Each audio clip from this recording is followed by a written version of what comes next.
any minister, whether it's the most important one, the Prime Minister, or the most junior minister, lying to the House of Commons is a capital offence and would have to go. And if the officials have lied when they're advising you, they should go. On the 10th of September, the Prime Minister misled Parliament by saying the full due process was followed. If Mandelson failed the security vetting, full due process was not followed. Misleading Parliament is a resigning offence. The Ambassador has repeatedly expressed his deep regret for his association with him. He's right to do so. I have confidence in him, and he's playing an important role in the UK-US relationship. It was clear that the Prime Minister wanted to make this appointment himself, and had therefore I understand that the FCDO was informed of his decision and acted upon it, and via the Foreign Secretary sought and obtained the King's approval for the appointment. Even the expectation that Ollie Roberts felt quite comfortable, this is what we're being asked to believe. Yes. To hold back this information that he knew that he had that Mandelson had failed the vetting process, and that at no stage that it was necessary to tell the Prime Minister. It's unbelievable. So he either knew and lied on this issue, or he didn't know, and that's just as bad. Can the Prime Minister tell us, did the official security vetting he received mention Mandelson's ongoing relationship with the paedophile Jeffrey Epstein? So clear. Prime Minister. Yes, it did. The Prime Minister, in a big speech in Hastings, said very clearly that Mandelson had passed. He said in the House of Commons that the vetting had revealed an ongoing relationship with Jeffrey Epstein, but not...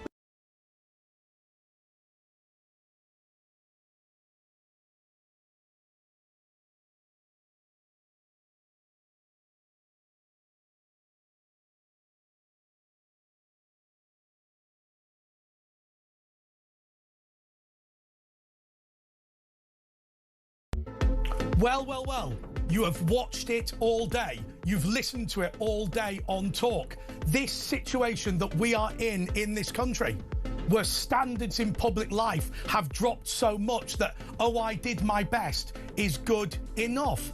Let me tell you something about the vetting of an ambassador.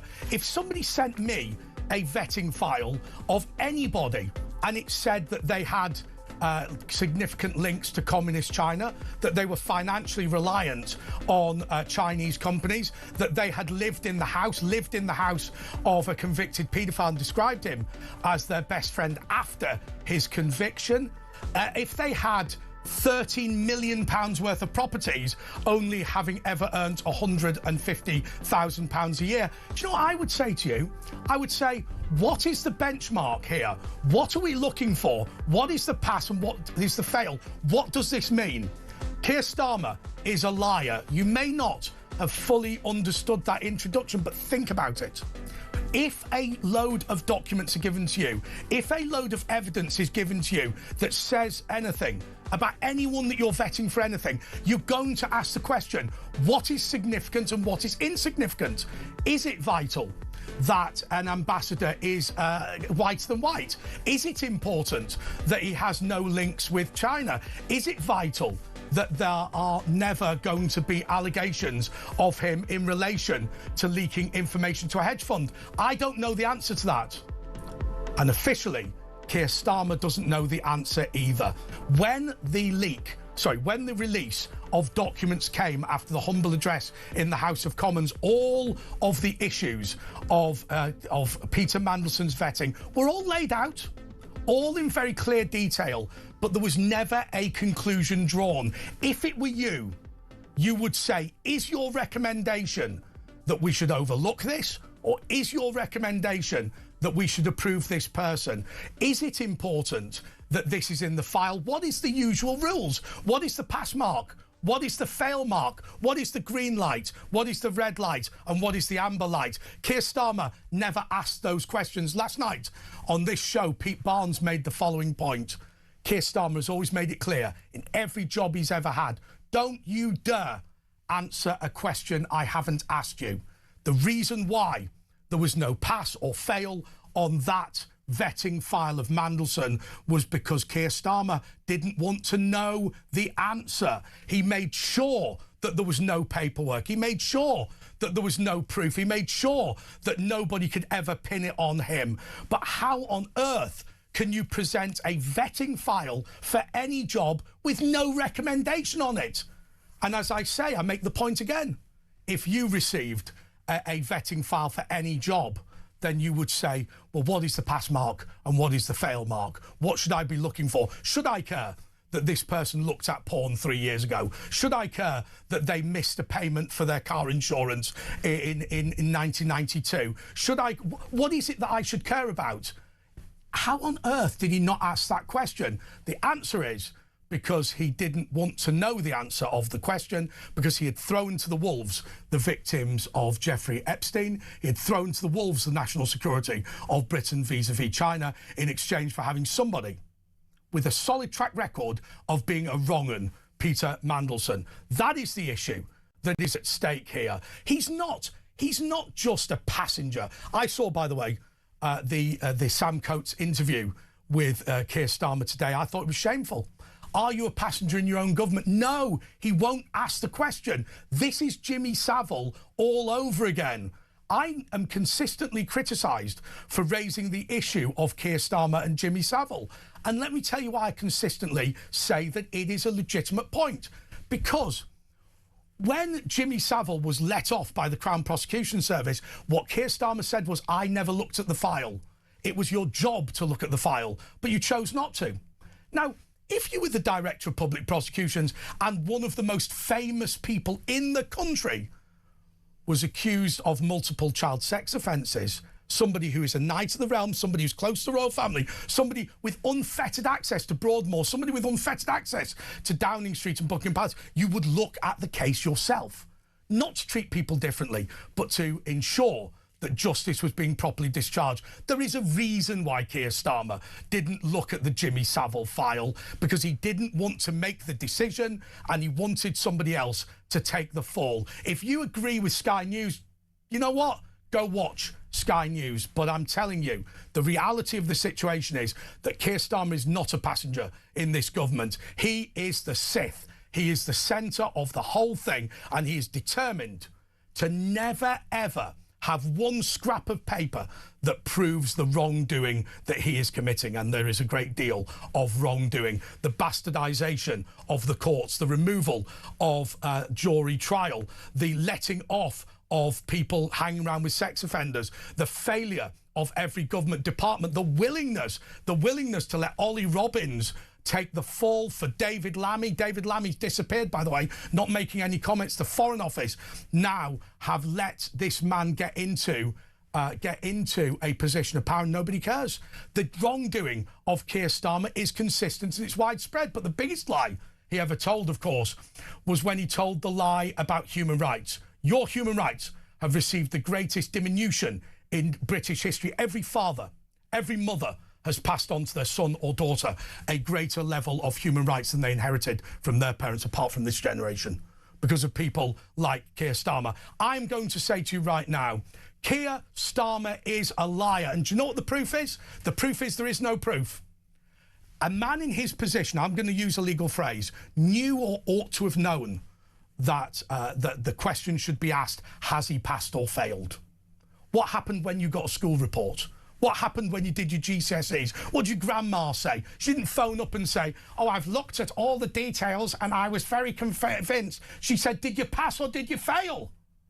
That is the question that should be asked. And Keir Starmer won't ask that question because he doesn't want to know the answer. I'm joined throughout this show, or parts of this show, by young Bob, who is a great patriot and somebody I have an enormous amount of respect for. Sad day for Britain. An embarrassing day for Britain. I think that even people within the Labour Party find this scandalous. I mean, there's now a joint effort by the Lib Dems who've agreed that if the Conservative Party were to push for a vote of no confidence for Labour, they would support it. So I feel like everyone across the board agrees that this is a scandal and that Keir Starmer should go, and that ultimately the entire scandal is going to be hoisted on Keir Starmer himself. His entire administration has been built on a principle of let's get rid of all of the principles that we got on in 2024 for a goal, for an actual end. He's going to capitulate the means for the sake of an end. That's what he did with jury trials. That's what he's done with Peter Mandelson, with a closer relationship with Trump. And every single time, it has failed and set us back by another course of 5 years. So I look at you, and people that contact me have a great deal of respect for you. I know that you know that you're not the perfect person. You make mistakes. Nobody is what perhaps they're venerated as. But the reason that people respect you is because they will turn around and say, this is a man of principle, this is somebody who believes in something, we can argue with him and sometimes he's wrong, and I accept that. Keir Starmer believes that if you put a process in place for everything, then goodness will emerge from the process. He doesn't believe in real humans. He believes in policies. He believes in process. He believes in hearings. He ran at the last election on the mantle, I am a better person than you, therefore I don't need any political principles because the future direction of the government will emerge from my moral greatness. That's a fair comment, isn't it? I would say that he was simply running on a ticket of vibes, that yes, the Conservative Party had failed us, therefore the only de facto vote would be for the Labour Party. And that is the only position that I see Keir Starmer ever being electorally successful. We're operating under a six-party system now. There are different options. There are different political entities to fill that mantle. If you don't like the Conservative Party, you don't have to automatically vote for the Labour Party. And at that time, when we've transitioned from a two-party system to a six-party system, it seems like the perfect opportunity to critique Keir Starmer, because he's no longer in a position to say, we are better than everyone else, because there are better people out there. I'll tell you what I find really extraordinary about this. It's the way that this pretense that the question need not be asked, did he pass or did he fail, in terms of Mandelson. You know, so as an example, I'm not the boss of this show. People think I am, but there is a producer called Adam who makes decisions here, and I merely front it. My job is to almost, if you like, be the regimental sergeant major, as he's the colonel of the battalion, or whatever, or the brigadier of the battalion. But when somebody says to me, I want young Bob on your show, what they will say is they will go, here's the reasons I want him on the show. Right. And I'll go, oh, is he any good? Oh, yeah, he's brilliant. Keir Starmer is expecting us to believe that he received this vetting file where it says X, Y, Z about Peter Mandelson, and he never said, is that good or bad? He never asked that question. It's so obviously dishonest, isn't it? Yeah, he never, like, his sort of vetting file would have been completely scandalous, and this is why I say that the Labour administration has capitulated principles for the sake of an end goal. They've got rid of the means, which would be, of course, what is his history? What could he ultimately bring to the table? And it's straight to, he's good friends with the Labour Party, he's well known in American circles, so let's hopefully take him in, he's our best guy, but it doesn't matter on an ethical level if he was good friends with Jeffrey Epstein. Well, I mean, there's no doubt you're right. What has actually happened here, in my view, is this, and I'm sure you are right in what you say. The reason why the pass and fail mark wasn't listed on the page is because Keir Starmer doesn't want to hear it. He's decided that he's going to ignore, exactly as you say, he wants to ignore all of the wrongdoing of Peter Mandelson in order to deal with, admittedly quite difficult American president in Donald Trump. He should have the guts to stand up and say, I made a judgment, and my judgment was that Peter Mandelson was the right man for the job, and I will rise or fall, I will live or die politically on that decision. The claim that he saw the vetting file and it didn't have a pass or fail is ludicrous. But let's watch this clip where the Prime Minister Keir Starmer admitted that he'd seen the vetting file in February. Anytime. Okay. That's not, it's seemingly not. And I'd set it up so well, young Bob. Well, things are bound to fail, but what I would say is that there has to be a threat held to the Prime Minister. He should hold his head high, in that he should make a video face to camera, admit all of his wrongdoings, and if the public reception is that he can stay, he can stay, and if the public reception and the reception within his party and other political parties who hold seats in Parliament are that he has to go, he should go. But he's going to try to hide. I think he's been relatively successful, considering that it was months ago that this scandal came out, that he's been able to stay. The only compliment I would give to Keir Starmer is that he's actually been able to stay in power. I mean, you had Annie Berman, you had Gordon and Denton, you now had Peter Mandelson. All of these scandals had shown the incompetency of his premiership, and somehow he's still been able to stay in power. But he's risen without trace. Yeah. That's the reality. Yeah, and I mean, look, we have the leader of Scottish Labour saying that he should have stood down when this scandal came out. You have the Lib Dems, you have the Conservative Party, you have Reform and Nigel Farage all calling him to resign. People within, I think Diane Abbott did an interview recently in condemning Peter Mandelson's appointment. There are going to be people within these backbenchers who are quite more progressively left-wing, who also disagree with the direction of Starmer's administration. So he should just go. He's deeply unpopular. He's aligned himself with the likes of Peter Mandelson without properly vetting him. And in terms of policies, he's flip-flopped his way into some sort of moderate, you know, middle-of-the-ground populism that seems to have not worked. But the reality is, and I see it all the time, and this is the reason I like you, and I genuinely do like you, and I think the reason my audience like you is because you are somebody who is a man of conviction, who's going to stand up for things. What we now have to accept in our government is, oh, I tried my best. No, hang on a second. You either are competent to appoint a British ambassador to the United States of America, or you shouldn't be the Prime Minister. Forget all of this flannel in the middle. I can tell you that Keir Starmer's a liar. It's pretty bloody obvious. But the reality is, even if his claim was true, that he didn't have a grip on any of it, oh, it's shameful, the process wasn't followed, right? I'd just say, get out. If I was the king, I'd drag him in and I'd say, do you know the problem with you? You freely admit your shit. Get out. Well, this is why Reform and the Green Party and Restore are becoming so popular. It is because there's something different between being radical and extreme. Extreme would say something like deport everyone. Radical is we are going to do something, and when we say we're going to do it, we are going to do it. People want radical change. People want leaders who are actually going to follow through with their promises. Thing is, with Keir Starmer, he's anything but that. So people want radical change and radical responsibility, and Keir Starmer's obviously not going to supply that radicalness. But hasn't he been pretty honest with the public? He said he was politically vacuous, and he is politically vacuous. I mean, he's not the... His political shtick is, I'm better than you, therefore I should be the Prime Minister. I think that when you say stuff like that, when you say that, you know, I'm a sort of moderate person, it completely goes off people's radars because so many politicians claim it. I mean, so many politicians would claim they're the moderate approach. They're the better approach. So when people say it, they don't really understand what it means, or they don't really take it as a credible compliment of someone. So I don't know, it's just congestion at that point. Yeah, but here's where I think, look, I got told years ago that there are two types of politician, perhaps three, if you want to say that some people are a hybrid.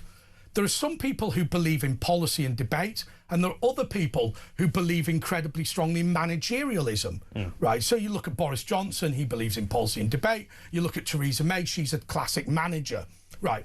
Keir Starmer doesn't believe in policy and debate, and he's terrible at management, right? What he genuinely believes is, because I'm a superior person morally, I am the best person to lead the country.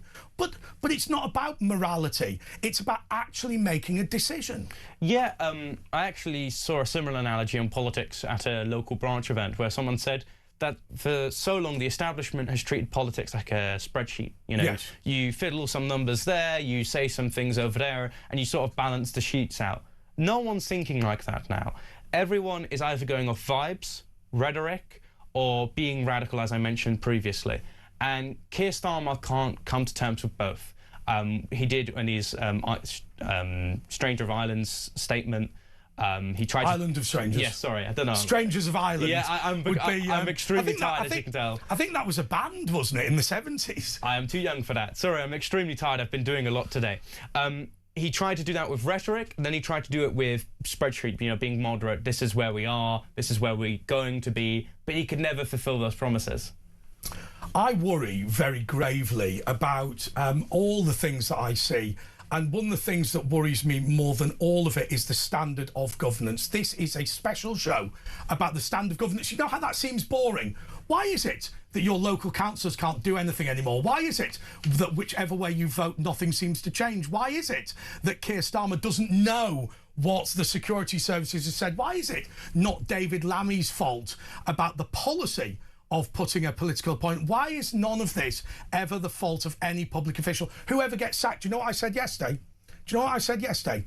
If Ollie Robbins had misgendered a victim of Jeffrey Epstein, then he would have been fired. Whereas actually what he did was let off somebody who was a friend of Jeffrey Epstein and in that way kicked the victims into the toilet. If he'd have been bothered about... If he'd have made a joke about one of them being quote-unquote white trash, he'd have been sacked for being a racist. But what actually happened was he allowed somebody who had been a defender, a supporter of Jeffrey Epstein, to become ambassador to America, and so he gets to retire on full pension or resign or whatever it is. I just want to go, before we go to the break, no, we're not going to do that. We're going to go to the break, but I also want to take your calls, 0344 499 1000. Look, I'm being fairly robust today. I think that this has been a dark day for Britain. I think last week or the week before was a dark week for Britain because of the failure to defend Decalia and Aquitaria in Cyprus, the fact that we have got 168, is it, admirals and no working ships in our navy. I think that you are idiots as this audience, and I'm going to explain why, because I'm an idiot as well. You pay the bill for all this. You go out to work every day and pay your taxes, and the people that squander that tax money haven't got a bloody clue. If you think that a government department is probably full of idiots, then I think you're probably right. More next.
Across the UK, on DAB+, on YouTube, on your mobile, and on your side. This is Talk. OK, this is The Late Show with Andre Walker. Asher Gould is in Eastbourne. Honestly, I said this last night, I don't fully understand what that looks like. You know, what does he do? Sort of, you know, go for breakfast. Oh, I'll have a croissant, Bubba, in some sort of old school hotel with sort of, you know, wallpaper peeling off and some old Chesterfield. And then he goes for, you know, 11's and has a sleep in the orangery for the afternoon. I don't know. It's all very strange as far as I'm concerned. But he enjoys it. I'd like to say he deserves a holiday. But I mean, he only works 2 days a week. So, I mean, and even then it's only 3 hours a day. More than some people, to be fair. Look how many people are on universal credit. I mean, he's doing some work. Yeah, absolutely. So, he's wandering around like Miss Marple or something, sort of solving crimes or whatever. But I do want to talk about something that I don't personally understand, and it's a situation that's taking place in Epsom at the moment. So here's what I think we know, and young Bob, you're going to help me with this. Here's what I think we know. There has been an allegation of rape on the 17th of April, and the specifics of the allegation is that a lady left a nightclub and was dragged into an alley and for 2 hours subjected to an attack by 4 people, one would assume men. So now what the police have said is, we don't know who they are, we can't get a description, we've got no idea, but we think the crime did actually happen. Right, OK, so that's confusing. We haven't got any CCTV of anything. OK, so that's the town centre and there's high-definition CCTV, but you've not watched it or whatever. And now we're going to send in the riot squad to parents who are extremely concerned about what's going on. I don't know what happened to this young woman. I wouldn't want to predetermine the criminal investigation, and I wouldn't want to predetermine the court. But once again, this is a police service that is making a dog's dinner of very real public concerns about the safety of women. Yeah, and also as well that the Surrey Police recently came out with a statement saying that it was not a asylum seeker, nor was it a migrant. So we don't know who they are, but we know they're definitely not. We know they're not of a particular background, but we don't know the background or whether the veracity of the claims are true or the chronology of events. So I don't know, I think it's just taking people for schmucks. Now, there's 2 observations I made. The first one is, why did they send in riot police for a relatively peaceful protest? And the second thing is, I disagree with the protesters' response and the way they went around campaigning after this event. And as well... So what did they do? I don't know. Yeah, so I saw them playing Sweet Caroline. I saw them... It was almost like on a party aesthetic. A lot of people were drinking. And it sort of carries this unfortunate stereotype that I believe we were slowly and gradually undoing during 2024 and 2025, where so many different people from different backgrounds were coming together to protest, for example, the asylum hotels. So I feel like it was a disproportionate and inappropriate response. I really think that the people who organise these sort of events need to, in their head, reorganise how they actually go about doing these sort of things. And another thing, the Methodist Church, where allegedly this rape actually happened, had a meeting, publicly advertised, in which the minister, she surprisingly, I think she's a female priest, and the local MP condemned the protests, said they were far right, which of course we all disagree with. This is just a natural response to a local community after a terrible thing actually happened.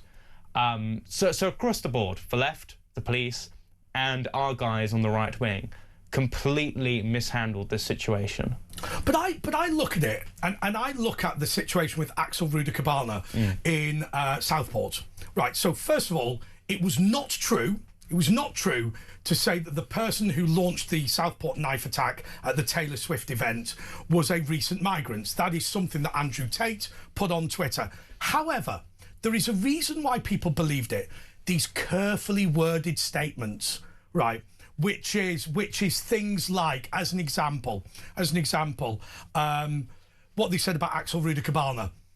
The suspect is a former choir boy born in Wales. Okay, right. Well, okay, we don't believe that this is somebody who is from a long-standing Indigenous British family. Now, whether you like that or not, that's what people are thinking, right? The carefully worded statement, the fact that, you know, when you go onto your local news website, the police will list a description of a suspect unless the person is from an ethnic minority. So when they go, when there's no description or physical description of the suspect, you know the person is black or Asian. You know that. Now, I personally think that the reason it's kicked off in Epsom is not because of just the actions of Surrey Police, it's because of 10,000 occasions of that, which is, if the suspect is white, there's a full description. If the suspect is black, they leave the description out in order to avoid inflaming community tensions. Now, there is a huge sensitivity, young Bob, about the risk to young women of migrant hotels. I think it is an incumbent duty on the police to reassure the public that that these migrants are not a danger. And my dad said to me tonight, the solution is to simply park patrol cars next to migrant hotels and say, get back inside. Right? If you are running in fear of your life, you can sit inside a 4-star hotel and not leave until your asylum query is resolved. And even then, I feel like any response would be a late response, in which case, as you mentioned, we have no idea about the demographic background of the person and people who committed this attack. But people immediately assume, because of psychology, they input... And no, because there's no description of these precisely. That they bake their own assumptions based on recent memory, what has happened before in the past. So anything the police do, and this is why the officers on the ground I feel sorry for, the guys at the top, not so much, I don't have any sympathy for them, is because whatever they do, it will be unpopular, inevitably. And that is a country that is at a point on civil unrest. That whatever you do, it will stoke the fire even more. Epsom, perfect example. If the police did nothing, people would complain about the lack of police response and then point to a Palestinian demonstration that had a police protection service at the event. If the police did something, like they did with the riot gear, it's seen as a disproportionate response. And that is why I have great sympathy for police on the ground, because whatever they do, it'll be drastically unpopular. I've no sympathy for police on the ground, and I'm going to explain why I've got no sympathy. The warrant card is a sacred bond of trust, almost sacred bond of trust between British people and certain individuals, i.e. warranted constables in the police. You know what? If your police commander tells you to don a helmet and kick the crap out of a concerned parent, you take your helmet off, you drop your truncheon and you say no.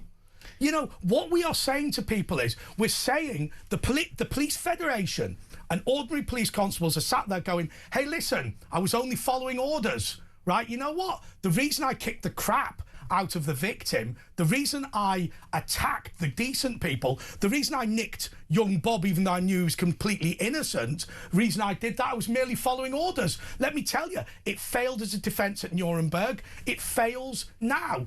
I'll tell you what you should do. If you are in a position of trust and a position of responsibility, i.e. having a warrant card in this country, then you say to your commanding officer, I am not going to beat up these women and children. You can go take a hike. And can I tell you, the warrant card protects you from being fired as a result. Yeah, I sort of see... Cowardice. I sort of see sympathies for both sides. I don't. Well, I'll explain why. As you said, just following orders didn't work with the Nazis in Nuremberg. It shouldn't work today.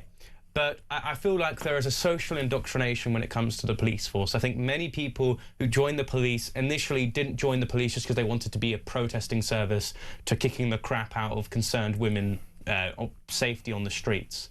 However, when you live in such an indoctrinated society where you treat these people as far right, some of them genuinely do believe and do fulfill these orders, believing that they're trying to help the unrest in this country. So I don't know where to stand on this as someone who's been... Well, OK, let me ask you this. Under Sturmführer Amon Gould, famous in the film Schindler's List as the Plaszow sniper, at the military tribunal in Poland, he argued, I'm not joking, he argued lazy Jews, being a lazy Jew was punishable by death in the Third Reich. Ergo, by shooting a lazy Jew, I was merely enforcing the law. It was a judicial killing. Right. If these police officers smash somebody in the face for being a concerned citizen who's done nothing wrong, are they not merely just saying exactly the same thing as Amon Gould, by the way, did not succeed in running that argument? They're simply saying the law of the land at the time said that we have to protect the rapists and we have to beat up the victims. It's exactly the same as what Amon Gould says. The law of the land at the time says lazy Jews should be shot. I was merely enforcing the law. I think I just get a bit funny trying to compare the police force and the personal interactions I've had with some good police officers with the Nazi Party and their regime and Auschwitz. I'm not comparing them to the Nazi Party. I'm saying... Yeah, you're giving me an analogy. I'm saying that... When I'm saying that I was only following orders was rejected. It was an important legal point, a hugely important legal point at Nuremberg. What it said was, it said that even if the law of the land commands you, even if the law of the land permits you, even if it is your duty under the criminal and legal code to behave in this way, it is nonetheless an offence against humanity. And my argument is, if what you are doing is sending the riot police in to defend a rapist against the victim, then I don't care what the College of Policing says. I don't care what Lisa Townsend says. She should resign. She's a communist. The Police and Crime Commissioner of Surrey, apparently Conservative. No evidence of that ever. I think that these people should be held to account. And what I would say as well is, if we compare Epping last year in the summer to Epsom, one of the common patterns that instigates civil unrest is the police pushing back against the protesters, and that there are elements of these protests of people who do just want to carry out violence, do just want to get into a scrap. And those elements of these protests get activated when the police act in a disproportionate way. If the police weren't there to begin with, I guarantee you the protesters would have been perfectly peaceful. But because they've introduced this disruptive element, which is a bunch of police and riot gear in a town centre, that is when potentially you do see riots. So I have no idea what the police are strategising back at HQ, why they don't look at Southport and Epping, and they're like, look, when we had a line, when we pushed for protesters back who were being peaceful, they started not being peaceful against us. So why even do it to begin with? Yeah, absolutely. I mean, I think I was saying to my dad earlier, what I thought I would do if I was the Police and Crime Commissioner for Surrey. I mean, if I was Lisa Townsend, I'd give up my political career. I mean, that would be the best thing for her. But imagine it was me in her position. What I would say is this. I would say, look, first and foremost, we need to protect the criminal investigation, right? And if we don't need to issue a description, then let's not issue a description, right? Now, if you say we've got no leads at all, let's not issue a description, that's not got any credibility, has it? Or you can put out CCTV. But what you can say is, look, I would stand up and I would say, look, there are a couple of issues here. Point number one, there's a migrant hotel in this town. I've got a patrol car sitting outside it. I can guarantee you it is not a danger to women and children because my police are there sorting it out. That's not me commenting on what anybody's done in that hotel. You asked me to protect you from these people, I'm doing it. Done. Point number two, I'm going to be completely open. I'm going to wade into the crowd and I'm going to say with my own megaphone what we are doing. And what we're doing is, you know, issuing the CCTV, asking for a public appeal, asking for calm, appealing for people to go home, whatever. But the fundamental point is this. If there has been a rape in Epsom, then rapes happen. If it is a failure of the public authorities to protect us from recent migrants, that is a different thing. And that is the concern. People are not worried about a New Yorkshire Ripper because they just think to themselves, well, it's just an anomalous situation. What they have to do is this. They have to say, look, we can guarantee you that this migrant hotel is safe. And just send a patrol car and sit outside it. We're not accusing them of anything. We're just sitting in a patrol car outside it. Yeah, and also, my suspicion is when they were saying they were working with the community, it was a sort of upper middle class of Epsom, and it wasn't actually the working class residents who were at these protests. And when you talked about when is it appropriate to release the description of someone who's alleged of a crime, so you have two situations. One where you give a description and you have like vigilantes ruining the investigation, and then the other is, because of your silence, people go out and start accusing, like they did in Southport, he's a Muslim, he's a guy fresh who came off a boat. Yes. And they start using that to carry out protests and campaigns which disaffect a community that had nothing to do with this. And this is what the police have to learn. When is it appropriate to do something? When is it appropriate to do nothing at all? When is it appropriate to get the riot gear and the boys out? And when is it not appropriate and keep a peaceful protest? I'll tell you what we're going to do. Why don't we go to a break? But I don't think this is as binary as you make out. We'd be interested in your calls, 0344 499 1000. I've told you what I'd do if I was Lisa Townsend, the Police and Crime Commissioner of Surrey. I've said, first of all, I'd give up on politics because I'm not very good at it. But if I was Andre Walker in her position, what I would do is I would send a patrol car to the migrant hotel and just be able to reassure people, look, we can guarantee you that these people are not going to harass or injure any women. We're not making any allegations against these people. We'll just sit in a patrol car outside to publicly reassure people, and then we would be honest about it. We wouldn't turn around and say, we have absolutely no leads at all, therefore we're making no public appeal. Ugh. That is, at best, a perfunctory argument. Me and young Bob will be back in a moment.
Across the UK, on DAB+, on YouTube, on your mobile, and on your side.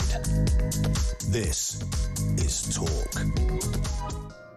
OK, this is The Late Show with Andre Walker, and young Bob is co-hosting with me. We've had a bit of a difficult time for the start of this show because we don't know all of the details about Epsom, and we don't know all of the details about Peter Mandelson. Do me a favour, help me out. 0344 499 1000. All we can do here is to surmise what we think has gone on, but John in Essex is going to try and help us out with Epsom. John, you're on Talk.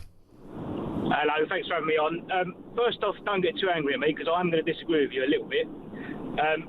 So I just want to start off by saying, obviously, I'm appalled at the level of immigration in this country at the minute, and I think it makes it a dangerous place for everyone in this country. That aside, I think the way you've described police officers on the ground is a little bit appalling, to be perfectly honest. The police officers in Surrey, same across all the country, only do their job, to try and benefit, majority of the time, benefit members of the public. And on this occasion, I think you've got it a little bit wrong. OK, so look, do you have, just a matter of interest, and by the way, I always say, you're a caller, not a guest, therefore you don't have to tell me your background. Do you have any specialist knowledge on policing? I'd rather not say. OK, fine.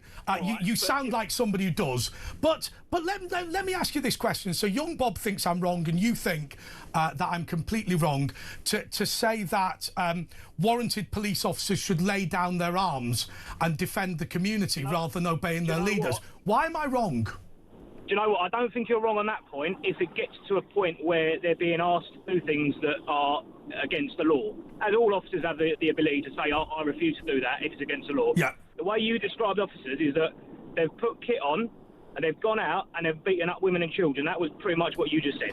Do you know what I'm going to do? I'm going to roll back and apologise from that. What I actually said is if that happens. However, John, I'm going to be fair to you. I'm going to be fair to you by saying if that happens. I think I could have given the impression that I was accusing people. I agree. In that instance, I agree 100%. However, what's happened on this occasion, as far as I can tell from what I've seen in the news, is there was information that a Tommy Robinson supporter was due to attend, and that's probably had some sort of an impact on the decision that the senior officers have decided we need to protect our officers. The way to protect the officers in relation to a large gathering of people is to let them wear protective equipment. Sometimes that looks a little bit oppressive, but it's a bit of a toss-up between do we make them look oppressive or do we protect them? So it sounds to me what you're saying is there's going to be intelligence. So first of all, you're saying Surrey police have got no problem with women complaining and kicking off. They're not bothered about that. What they're bothered about is they believe there's going to be a major protest, and it's quite hard to know if these people turning up are there to be reasonable, to make a point, or to start a riot. Therefore, they have to be ready for every eventuality. Absolutely, absolutely. That's exactly what I'm saying. Okay. If there was no intelligence to suggest, I'm just having a guess. If that's what they believe is going to happen, that people are going to turn up and throw missiles and petrol bombs at their officers, why would they not put them in protective equipment when it's available? Because it does, at the drop of a hat, you can't just go, oh, the crowd's changing, they're throwing petrol bombs, our officers are not protected. But can I go into a bit more? Can I go into a bit more detail? But my understanding is, I had a very good friend of mine who was in the TSG, the Territorial Support Group, and they are, if you like, the muscle end of the family. You quite often see them round in the blue vans or whatever. My understanding is that what you would normally do is deploy ordinary constables to chat to people and whatever, and have the TSG tucked away round the corner, able to deploy very quickly. Let me just say, you're talking about the Met Police. They've got 30,000 police officers at their disposal. I'll buy that. This is Surrey Police. They've probably got about 3,000, if that. Fine. And the majority of those are probably not frontline, and the majority of those are probably not public order trained. So you can't just, at the drop of a hat, go, let's bang them in their riot gear. It doesn't happen like that. Okay. It'll take a call out to say, all public order trained officers, make your way to this location. You might get them there in an hour, kitted up. I want to ask you one thing. I want to ask you one thing that upsets me, and I'm going to put this to both John and young Bob. What upsets me about policing, and this is where I'm going to defend the police, I really hate, and I don't think it's helpful, the whole I'm going to film you and stick it on YouTube thing. Because what happens, it seems to me, is that you goad a constable about some element of the law that you've spent 6 weeks researching, not you, but that somebody has done, and then suddenly you go, you can't do this because of this, you can't do this because of that. Then you film him, edit it, and stick it on TikTok or YouTube or Facebook or Twitter. I think we need to change the law, and I would love to change the law in this way. If you publish a video of a police officer going about their everyday business, that's fine, you can do that, but you are legally obliged to give that video within 24 hours to the police officer or the Federation or his lawyer upon that request, unedited, so he can put it out himself. Yeah, I think that's pretty fair, and it sounds pretty reasonable. I do agree with you. This line of sensationalist content, what it does is, yes, it will in some cases catch out officers who are going against the law, but they are still trying to protect you. Yeah, but what is happening, and this is what upsets me, is when they goad these people. Precisely. He's a young bloke, he's 23, doesn't know what the hell's going on. You've got your lawyers on speed dial because you're from, Extinction Rebellion, and then he makes one off-colour remark and they screw him. It's the same people who are also auditors who fly drones. Oh, I hate them. Yeah, they're entirely obnoxious. I hate them. Because the thing is, right, there is fair cases to film officers who are creating misconduct. And when that happens, it's great, it's fantastic, it's a safeguard for you and the officer. But when people do it maliciously for the sake of clicks, likes, and views and money, it means that officers see when someone is filming them, it is that person trying to create content and not trying to protect themselves from misconduct. But if you walk up, I'll give John the final word before we go to the break, but if you walk up to a police station and you film it, you're not actually contributing to anything. You're just being a tit. Yeah, you're just trying to find destruction. Exactly. And when the bloke comes out going, I don't know what you're doing, and doesn't have an answer, it's because you're not doing anything sensible. John, you've been a great caller. I'm going to give you the final word before we go to the break. Just thanks for having me on, and thanks for retracting your previous comments. I appreciate it. OK, John, well, as I say, callers don't have to admit to any background, but there sounded like there was at least a reasonable bit of professional experience there. More next.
across the UK.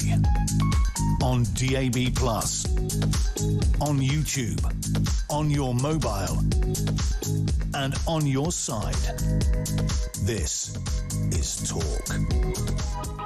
Yes, this is Talk, and this is the Late Show. Asher Gould is Miss Marpling around Eastbourne. I don't know. I mean, I've got this idea of him sort of, you know, in some sort of, smoking jacket with a fez and a hairy chest or something. I don't know, right? It's going to be strange. Whatever that is, it's going to be strange. Yeah, I would really want to see a spin-off show of his mini adventures when he's on holiday. It's got to be strange, hasn't it? It's going to be like, it must be like Ozzy Osbourne and Beethoven combined into a James Whale memorial of some description. It's just, whatever that's like. I mean, the other thing is, of all the places he goes on holiday, Eastbourne. Is it consistent as well? Is that his He always goes on holiday to Eastbourne. He loves it. My goodness, he loves it there. He loves it there. I don't know. So when he said that in the 90s he used to go to the Hacienda, that was believable, right? When he said he likes to spend weekends in Amsterdam, that was believable. When he told me that he enjoys week-long holidays on his own in Eastbourne, it just seemed inconsistent, if I'm being totally honest. Anyway, Martin is in South Wales. Martin, you're through to Talk. How do you do, Andre? I'm doing all right. How are you? Not too bad. I was saying to your the friend I was introduced to first on your show that do you think that the government and the council of Epsom are complicit in the rape of that young girl? No, I actually think the complete opposite, if I'm being totally honest. I think that the problem here is just a complete shambles of a government and people failing to take control of the situation. The reality is we have got an immigration policy in this country that nobody takes any notice of.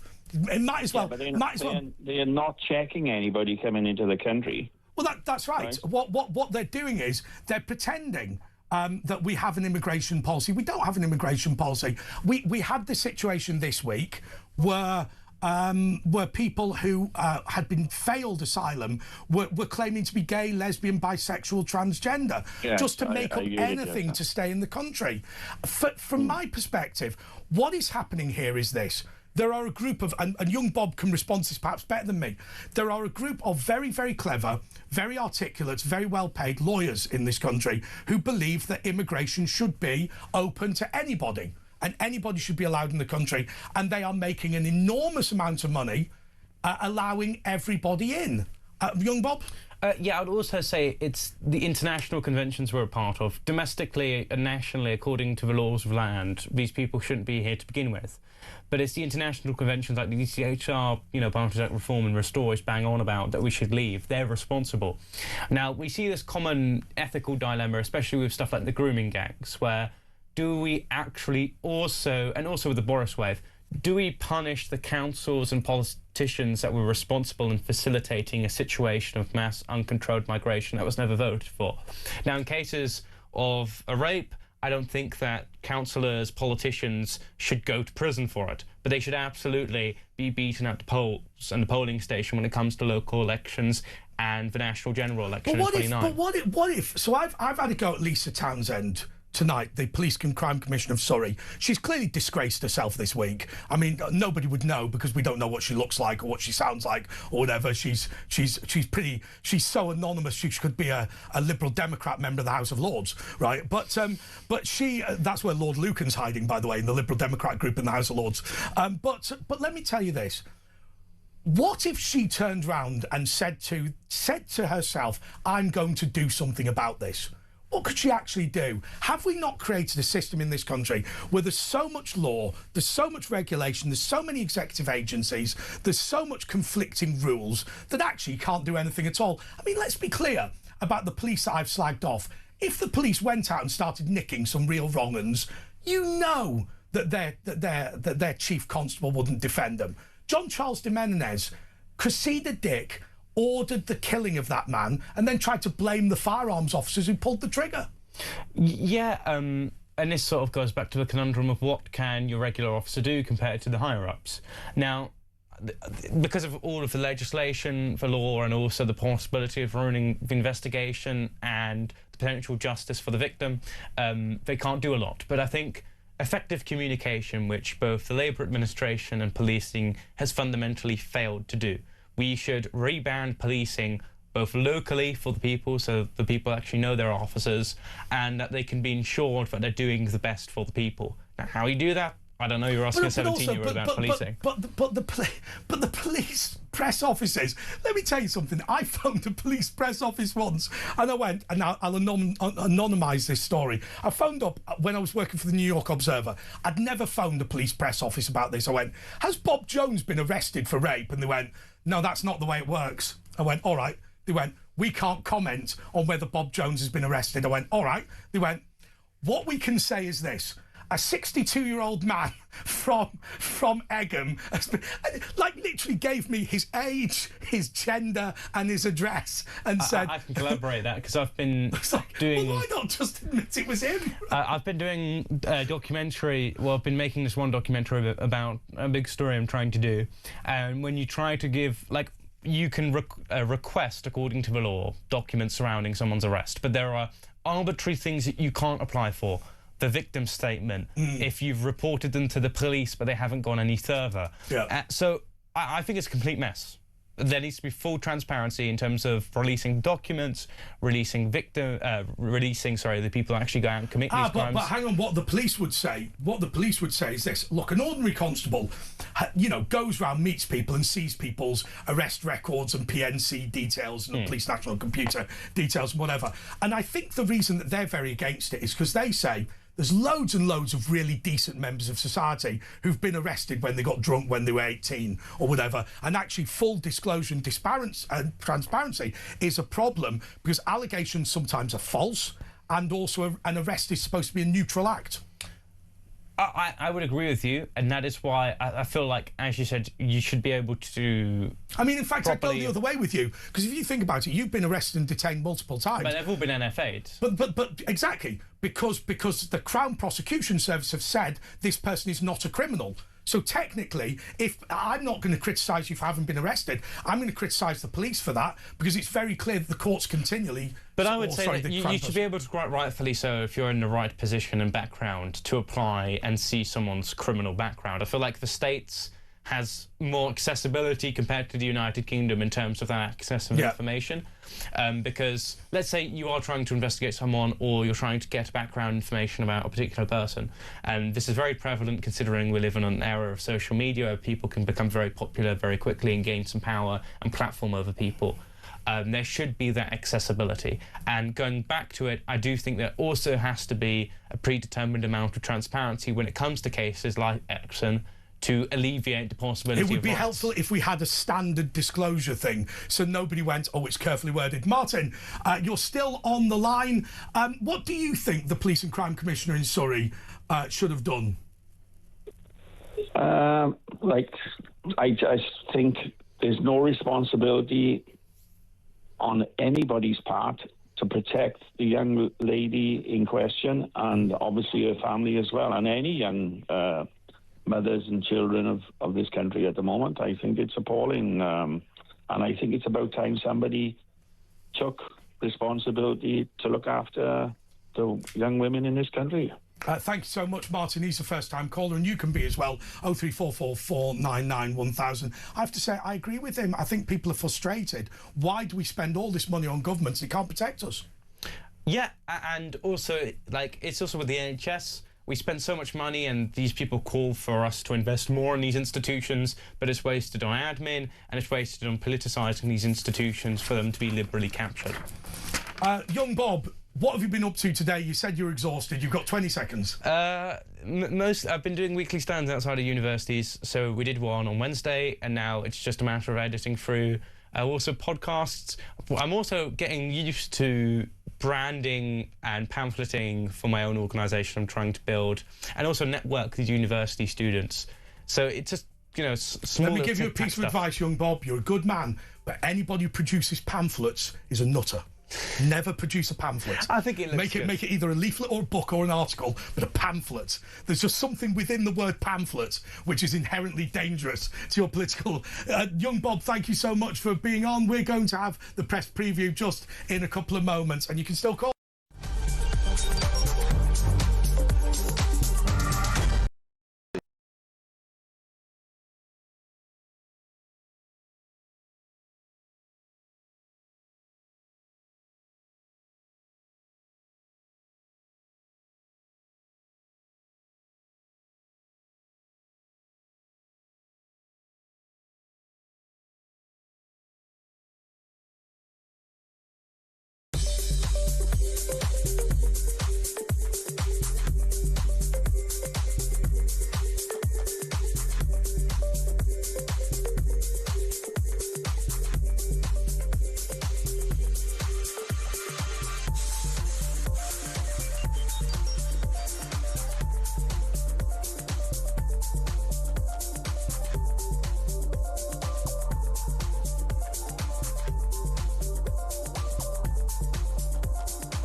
Across the UK, on DAB+, on YouTube, on your mobile, and on your side.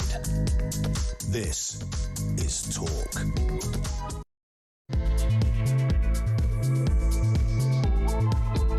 Do you know the one question that has puzzled me in the years that I've presented this show? Is this show actually called Nightlife? Because we've never, ever used that name for it. It just comes on and goes, this is Nightlife with Andre Walker. I've always called it The Late Show.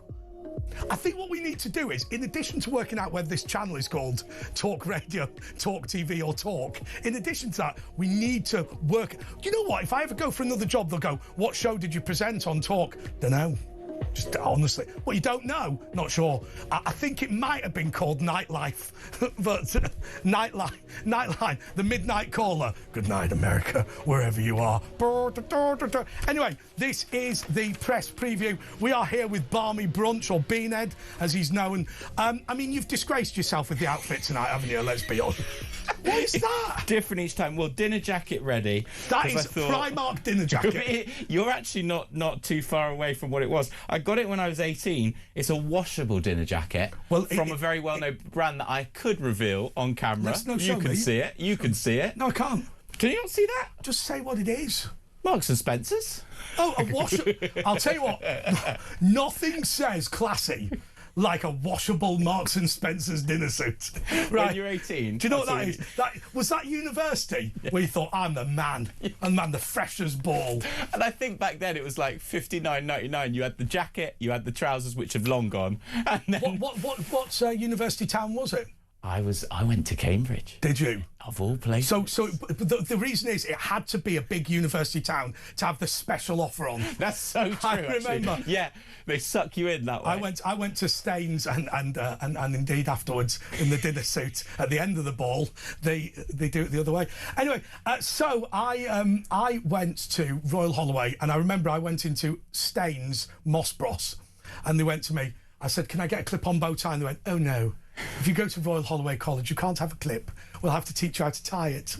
And I thought, that's rather pretentious, isn't it? Didn't get into Oxford or Cambridge. I don't know why we're doing this. OK, what have you spotted in the papers, Barmy Brunch? Well, here we go. Should we start with The Sun, or what do you want to start with? There's a few top Well, I don't really want to start with The Sun, and I'll tell you why, because I don't care what One Direction are up to.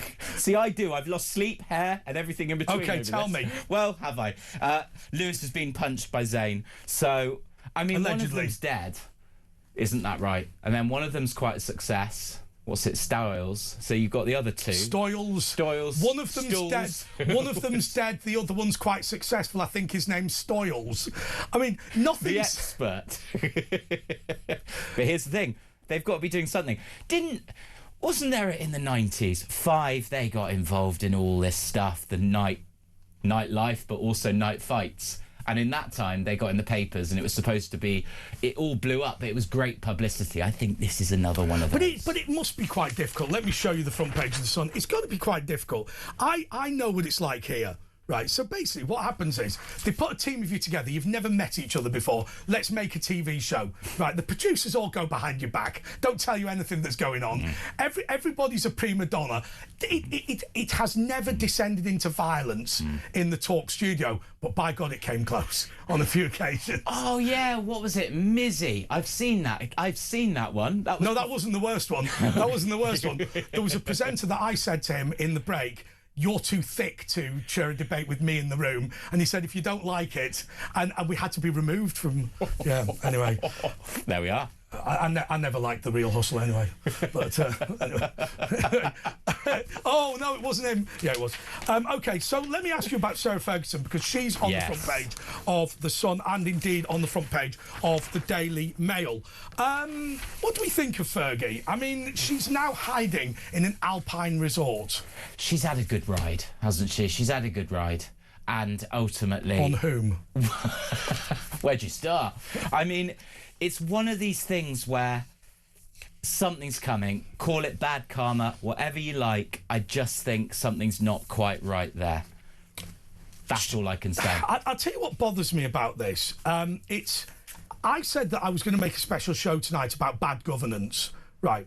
What worries me is all of our political leaders that we're supposed to look up to are absolutely terrible. You know, also on the front page of the Daily Mail, we've got the Starmer. 2 top aides knew about Mandelson weeks ago, and they're not bothered about any of this. I want to ask you this question, and I don't know where I sit on this, or where I stand on this, or what I believe about this. But when the European Union said that Britain was it was incapable of running an independent country, they were telling the truth, but it was because of the standard of government in this country is way lower.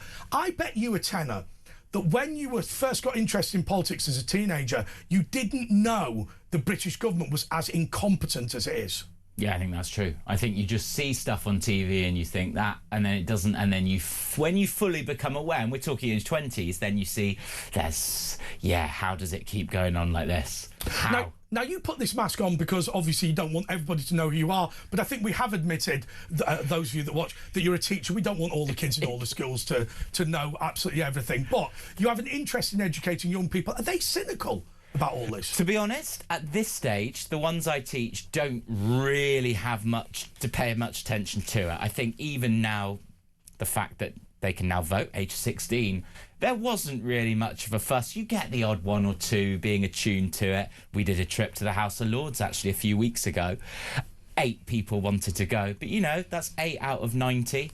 It's people. There are some interested. I wouldn't say it's mainstream. I wouldn't say politics fascinates today's youth. But hang on a second. You say you can go to the House of Lords and what? 9% of people want to do it. 9%. Well, with some persuasion, we managed to get 8 to go. So 8. Really? What was the argument they made? Just don't care. They just didn't really. First of all, some didn't know what it was. Yep. Some sort of thought, oh, it's the end of the school day, we just want to go home. I think they were more enamoured to be going into central London and the possibility of then shopping afterwards, buying some of the TikTok stuff that they've seen next door or whatever. So that's where it's all going. If you can somehow get yourself on TikTok and get some followers there, that's probably the future politics. But my question to you is, right, in the old days, I hate this, in the time of Dickens. Ugh, I hate when people say, in the time of Dickens. Oh, the horse and cart. In the time of Dickens. Right, but look, I always say that Charles Dickens' first job was to write word-for-word debates in Parliament. And the Hansard Society is the final organisation that still does this. But that press gallery was created for people to write word for word what debate, and people would go, oh, buy the Times to read the debate on India yesterday in Parliament. And they'd read every single contribution, sort of 40 pages of it, and be interested in it. The reality is, Parliament is a joke now, right? And somebody like me now has more of an influence on public discourse than a member of Parliament or a member of the House of Lords. That has not been true throughout our history. The idea of, oh, Andre's a political commentator, Disraeli would have gone, well, what the bloody hell's that? I don't even know what that is. He likes to debate with the monster raving loonies about. They go, well, what are you talking about this? But it's amazing the way that our national parliament, our national government, nobody cares what they think. No, and I think that's it. I think it's one of these things where this is where we're at. And we've just got to roll with it. You've got to go along for the ride. That's how you've got to go with things now. That's where we're going. Do you think there's a way of improving our parliament? I mean, I just think, look, if I look back to, say, the 1920s, say, if David Lammy were to stand up in the 1920s as Foreign Secretary and go, I don't know what the security services are doing, I accidentally appointed somebody to be ambassador to the United States of America, even though he'd failed vetting because he was mates with a sex offender and took money from communist China, you'd be walked out. I mean, the idea that you would continue as Foreign Secretary, it would have brought down a government. If you look at Perfumo, the reality is the Perfumo scandal, right? Keeler was alleged to be a Russian spy. He was having an affair. All he was doing was having an affair. It's far less serious than this. And yet it's etched into the annals of political history. Yeah, that's very true. And that's the thing. I think in the next week we're going to see one or both of those people go. Lammy or Starmer or both. That's my prediction. What about the Pete Barnes view, which is... Starmer just doesn't care. He'll just keep going. It just doesn't matter. I mean, Starmer's view. Let's just be clear. I mean, I'm talking to a man whose face is a fry-up. No, but wait. When I was first on it, you were talking to me after Trump had nearly been shot. Yeah. They threw to me. That was the worst night of my life. I had Danielle with a low-cut top, you with a bloody breakfast on your head, and Donald Trump gets shot. And I'm thinking, Rebecca Brooks and Rupert Murdoch are about to tune in, right? And I've got big boobs and beanhead, right? I will tell you, and I know it's true just more generally, thank God they didn't kill Trump that night. Thank God. Just for many reasons. Can you imagine? What's going on my channel in Britain? There we are.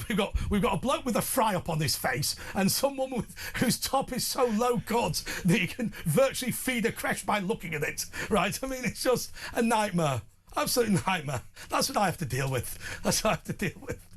Anyway. And long may it continue. Anyway, are you going to run at the next election? Well, that's the plan. I think it's either going to be with the Monster Raving Loony Party or I'll found my own party, the BBNP, Barmy Brunch National Party. We'll see. So you're actually going to go to the Electoral Commission and spend the £5,000 registration fee? All worth it. Given that you're going to get about 15 votes. Well, I don't think it's as much as that. I think actually now, to do a political party, we're talking hundreds, not thousands. I think they've made it a bit easier. The problem is the actual checklist, it is mountains of paperwork. So if you've ever looked into founding your own political party, it's harder than you just clicking your fingers.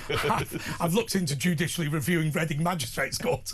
I'm that guy, right? I'm that guy. OK, this is a paper review. It is serious. We're having a bit of a laugh with Barmy Brunch. I'll tell you what, let's take it back onto topic by getting a voice note from Paul. But before we do that, I want to explain how you can send a voice note to the show. It's incredibly easy. What you do is you put in 0344 499 1000, save it into your phone as Talk Radio, Talk TV or Talk, whichever you want to do, and then you just open up your WhatsApp, and we can demonstrate this live. I just press this button, which is the microphone button. Can you see that? And I say, hello, this is Andre Walker, and this is a voice note that I'm sending through to the studio. I let go of it like that, and then probably in a second or two, Mark in the gallery is going to be able to play it. So I've sent it to Mark from Talk Radio rather than to Talk Radio itself.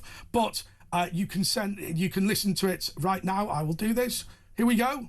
Don't worry. Forward to Talk TV. Talk amongst yourselves. This demo is not going the way I was hoping, but okay. Here we go. Right. So that will then come through to the studio right now, and we should be able to play it straight away. Go for it. Hello, this is Andre Walker, and this is a voice note that I'm sending through to the studio. There we go. Really easy to do. This is the press preview with Andre Walker and Barmy Brunch, a man dressed as a breakfast. I used to be a serious journalist. More next.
Across the UK, on DAB+, on YouTube, on your mobile, and on your side.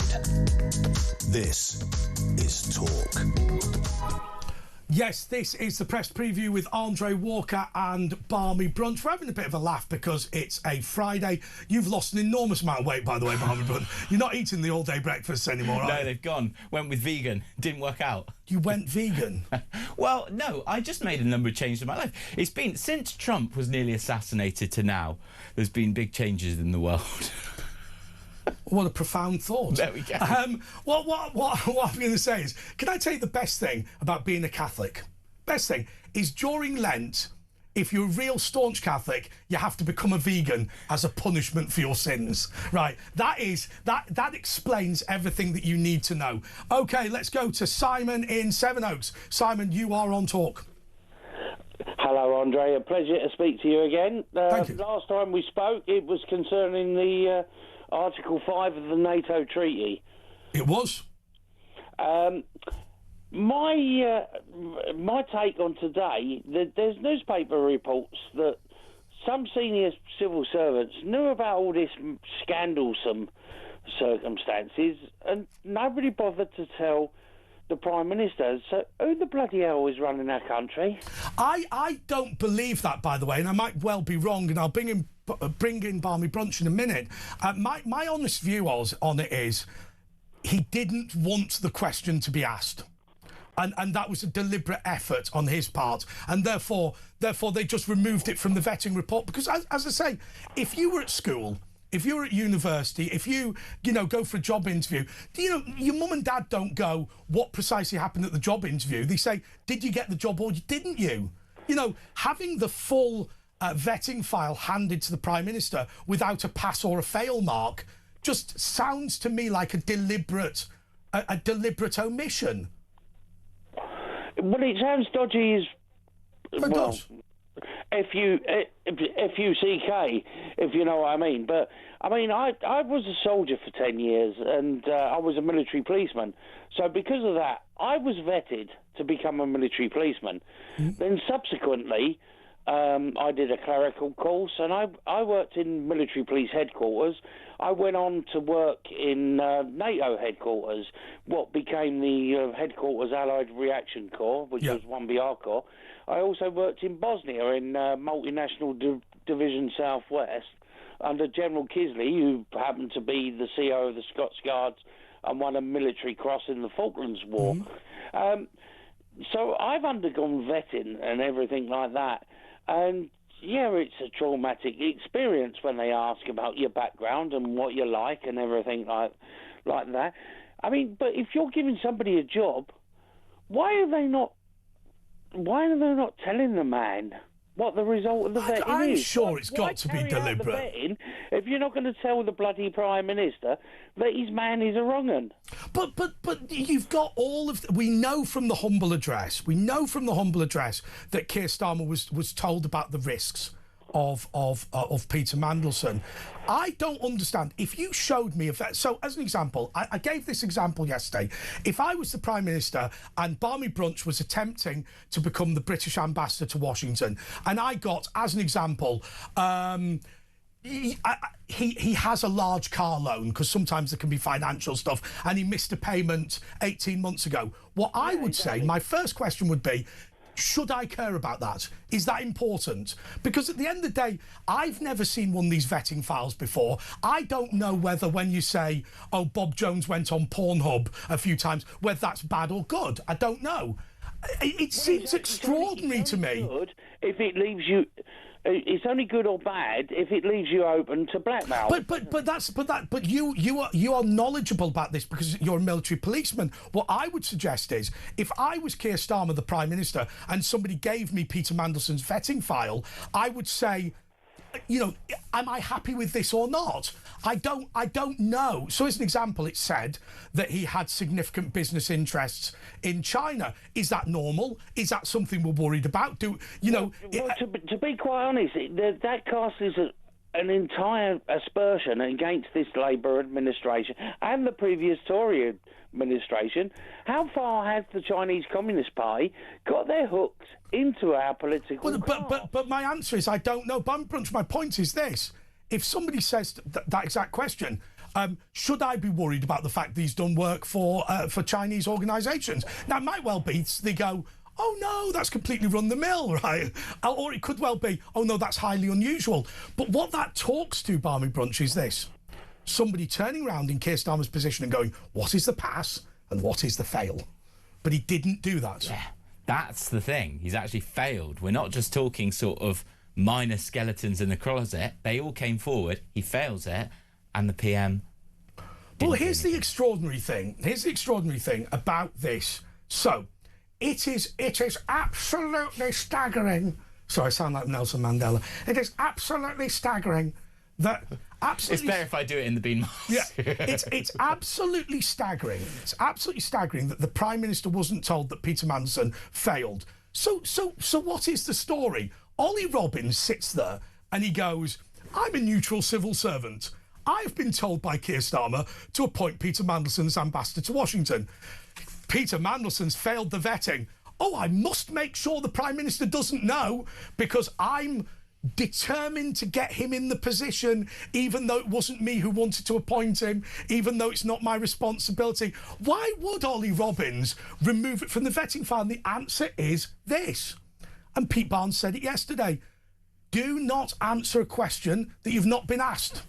Keir Starmer does not want to receive an answer so he can say, like he did with Jimmy Savile, it never came over my desk.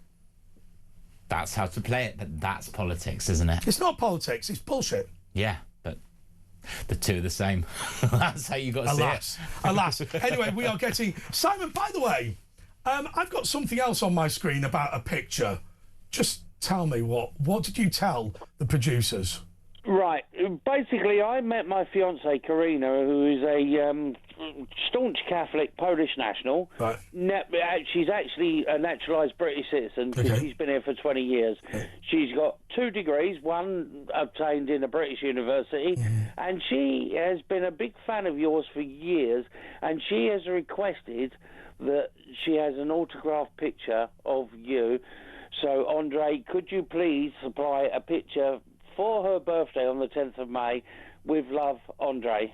No. No, of course not. No, I'm joking. No, I'm joking.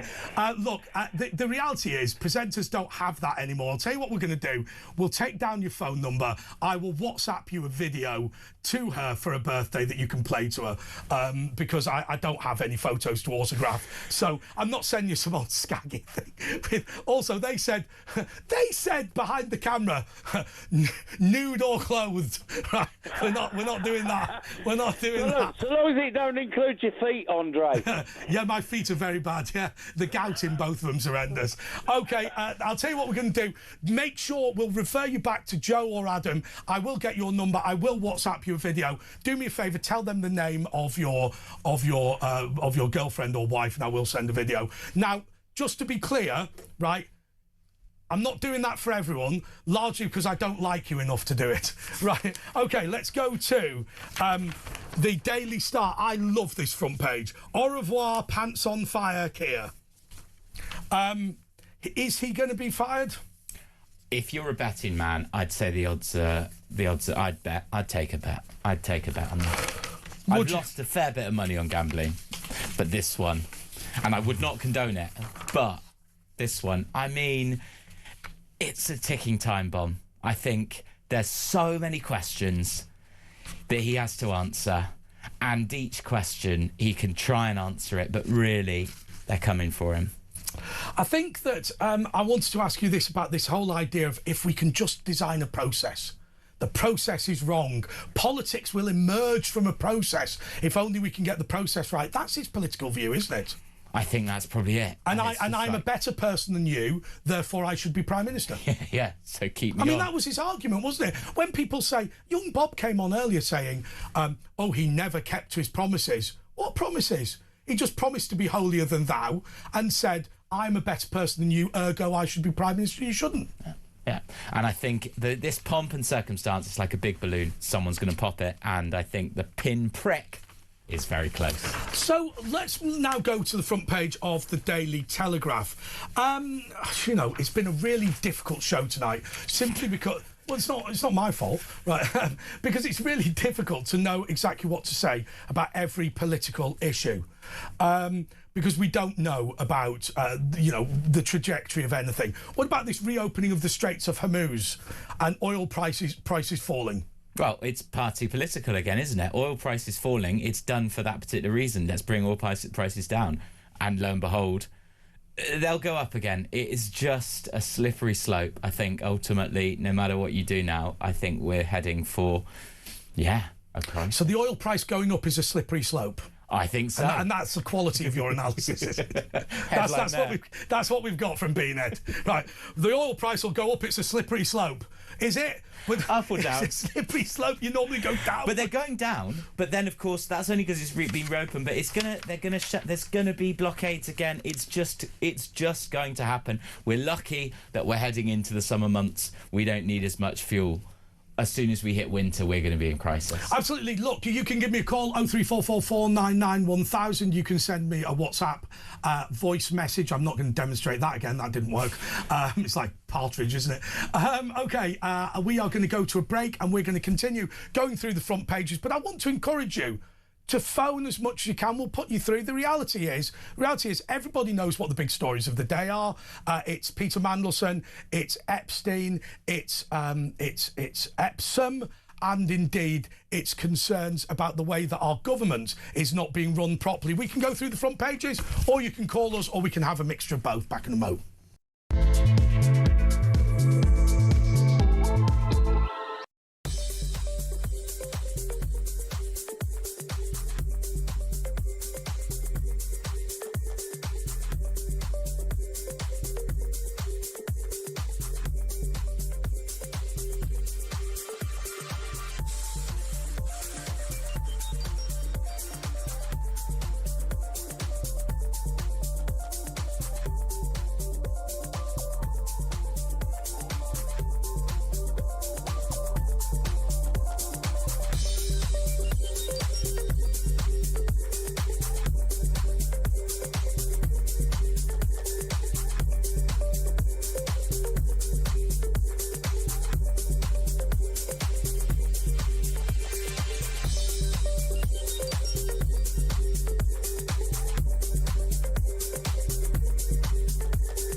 Across the UK, on DAB+, on YouTube, on your mobile, and on your side.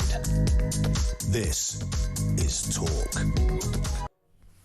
OK, let's go straight to this voice note, which I think is from Paul, and it's about David Lammy. Was not Mr. Lammy the Foreign Secretary at the time when Mr. Mandelson was appointed his post?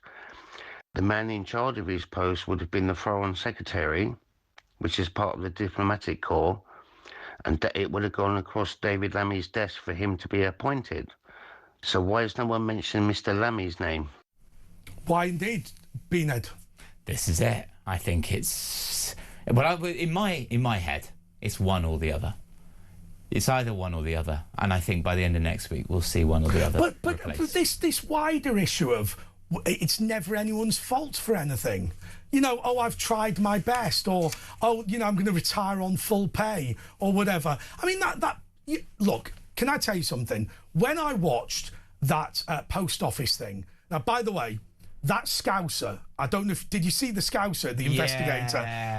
He should have perjured himself, right? I would never encourage you to commit a crime on this show, but he should have either been contemptuous of the court and not turned up, or just straight out lied. Because they were going, so you testified in court? Yeah, testified in court. You know the way he went? They went, testified in court that you had specialist knowledge that they couldn't enter this Horizon system. Yeah, well, I never read that bit. I just testified it anyway. Well, don't say that.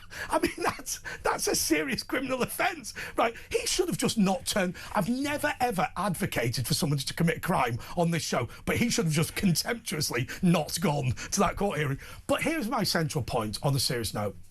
Paul Vanel's and all of those post office people, right? You know, ultimately, their pensions are still secure. Yeah. I mean, Paul Vanel's has been put through the mud, right? She's had it rough. Not as rough as going to prison and being bankrupted, but she's had it rough. But she can always console herself on her 300,000 a year pension. I'll tell you what we should have done. We should have worked out every single person responsible for the Post Office Horizon scandal and had their pension fund first. Whereas actually what they did was, he sat there going, oh, I really regret what I did, 50 grand a year pension. Right, you know, always retired on full pay. Oh, get rid, lock him up. It's crazy. It's crazy. Then there's the scandal. And where's the compensation coming from? Well, eventually... Exactly. Taxpayer. And hopefully some will be recouped with the suing of Fujitsu or wherever. But ultimately, it's going to... Yeah, well, Fujitsu, who said, we take full responsibility. How long ago did you say that? we take... I mean, I hate that as well, by the way. And this is also part of the Keir Starmer thing.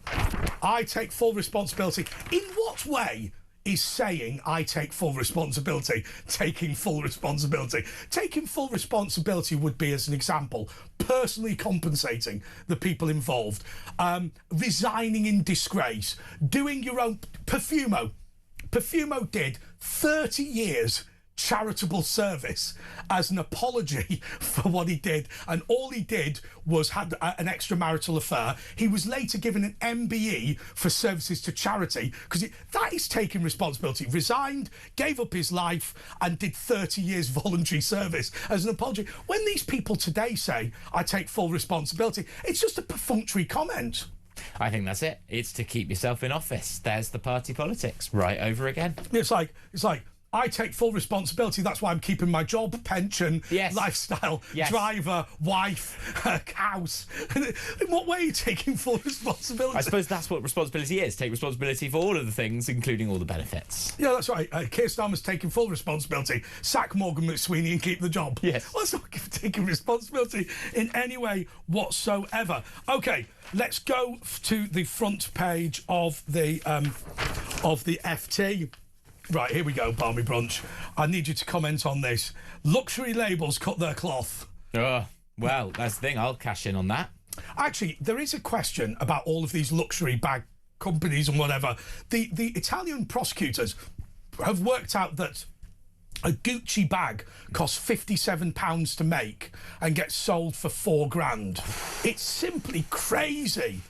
And also, the reason the Italian prosecutors have looked at this is because they're concerned that luxury brands are not treating their workers properly. So, you know how we think of Louis Vuitton being these individual artisans in some sort of place in Paris, almost like the beginning of Team America. You know, this sort of, you know, let's go out for French onion soup every lunchtime. We're drinking wine as we work. It's not like that at all, is it? No. And I think that's it. I mean, it is just, I was actually in last week, Azerbaijan of all places, right? Mm-hmm. There, they had a little Gucci shop and it was selling children's clothes for children, Gucci made. And I thought, whoa. Unbelievable. Yeah. Can I tell you my problem that I had with Azerbaijan? Yes, go for it. So Didn't do well in football. I was visiting Tbilisi in Georgia. Good place. Right, and to go to Tbilisi in Georgia, I had to fly via Istanbul. And my mate said to me, Andre, what do you want to do? Do you want a 4-hour layover in Istanbul or an 8-hour? I said, 8. Obviously, we'll get out of the airport, we'll go for a bit of food, it'd be quite good. When we got to the immigration, we said to them, look, can we go all the way into Istanbul? They said, I wouldn't. Not this time of the day. The traffic can be quite bad, but it's a nice little resort on the coast. So I also thought, let's do 12 hours in Baku on the way back in Azerbaijan. And we landed. And there was this amazing airport called the Haydar Aliyev, all named after Haydar Aliyev. That's the Aliyev International Airport, due to open next month. We chugged along to this place. Right, I got into the airport and I went, right, I want to go to Baku. They went, oh no, you have to get a visa in advance. It's €200. Right, all right. Where's the lounge? There isn't one. I sat there in a cheese sandwich bar for 12 hours. Right. I got stung with a visa. I didn't realise until I was there either that you need a visa, so I had a 3-hour wait to get one. I had 4 days there. But do you know what they did? They took my phone and my passport while I waited in the airport. Oh yeah. Do you know what I did? I'm not joking. When they were taking everyone's phones, I master reset mine and turned it off. Because I thought, well, I mean, he looks like a nice bloke, but the reason he's got your phone, he's not just sat, right? That is being all downloaded. Yeah, why were they doing that if it was just a layover? I think the reason was because they wanted to know who'd been to Nagorno-Karabakh, and I had been. That is a criminal offence in Azerbaijan. So I'm stood there thinking, this phone has been in Artsakh, Nagorno-Karabakh. I was in Stepanakert before the invasion happened, and I thought that phone needs to be eradicated. I considered snapping it in half, but I thought that'd look suspicious in the queue for the airport. Also, given that I wanted to wipe the phone, I wanted them to be moderate here. I wanted them to understand that I didn't want them to know where the phone was. There wasn't anything that dodgy on it, right? I didn't want to raise more suspicion than was required. Anyway, let's go to the front page of the iPaper. It says, sacked Foreign Office boss will fight back against Starmer in public showdown. This is Sir Ollie Robbins. He's going to kick off. Normally what happens, of course, is that you get to retire with your full pension in exchange for playing nice.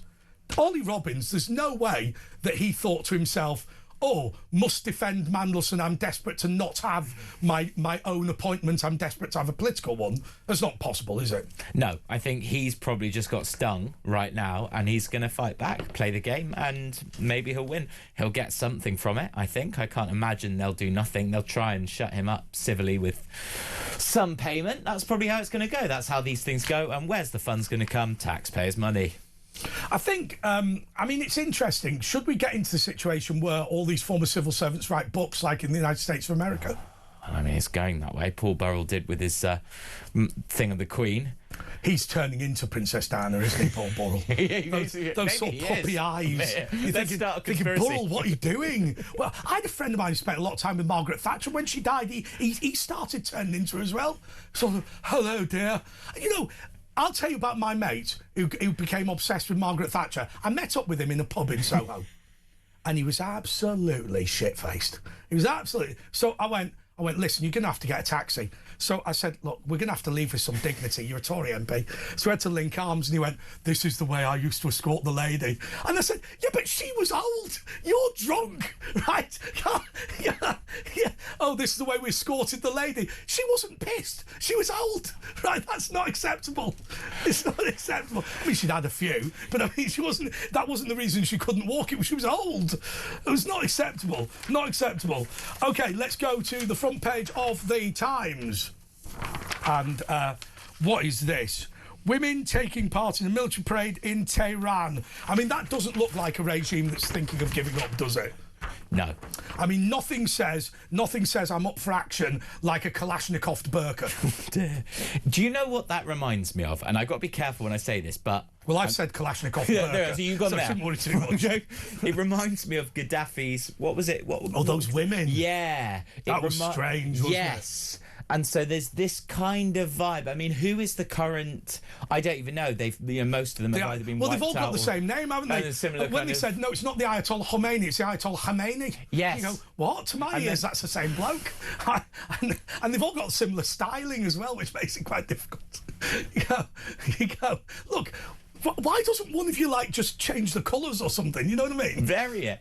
Get a mask on. Yeah, one of you could have a red beard. Yeah. One of you could have an orange hat or something.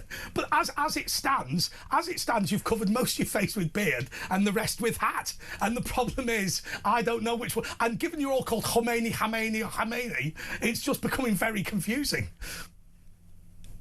Americans have, that's the thing. They managed to get the right one, we assume. Somehow, or maybe it wasn't. Maybe it's the brother. But what if it was the wrong one? No, exactly. The wrong one. He goes, no, I'm not Ayatollah Khamenei, I'm Ayatollah Khomeini. Oh, right, OK. We got the right one, didn't we?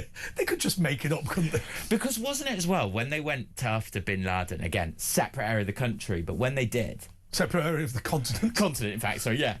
When they went after him, didn't they have to know that they needed to look him in the eye because there were certain facial features that they needed to have absolutely confirmed? It's one of those things where, nowadays, all this drone warfare... I got told that one of the things that they did with Bin Laden is tracked his voice on satellite phone. I think one of the problems with Bin Laden was, if I'm being totally honest, I'm not a military expert, but I'll have a go anyway. During coronavirus, we all had to go at being a virologist, didn't we? So screw it. But no, I'm not a military expert, but my understanding was it was known he was in Pakistan, and basically...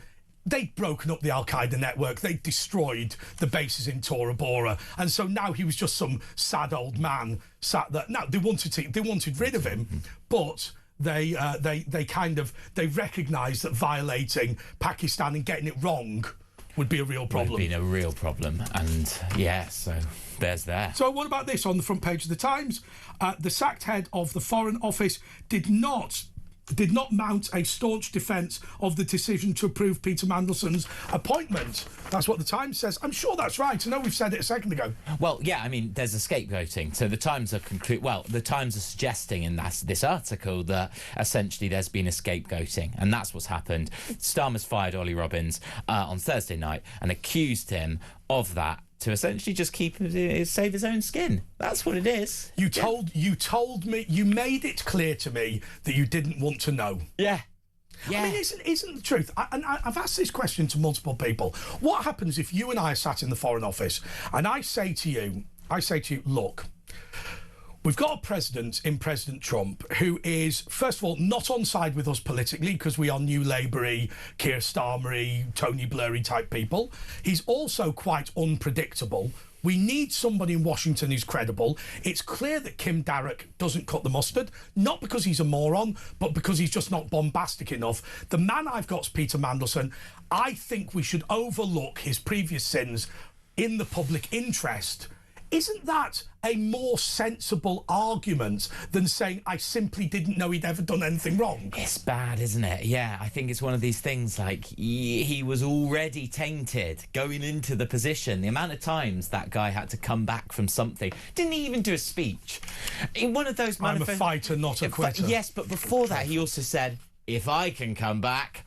we can come back. Do you remember that speech? Labour, and it's a chill, and that was 10 years ago. But what about? So let's go to the front page of the Independent. Once again, Keir Starmer under pressure. But let's just ask this question. So, the nickname of First Lord of the Treasury is Prime Minister. The nickname of Lord President of the Council is Deputy Prime Minister.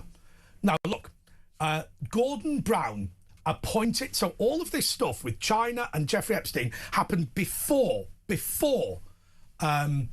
Gordon Brown appointed Peter Mandelson to the House of Lords, and before he appointed him Lord President of the Council, making him effectively the Deputy Prime Minister of this country.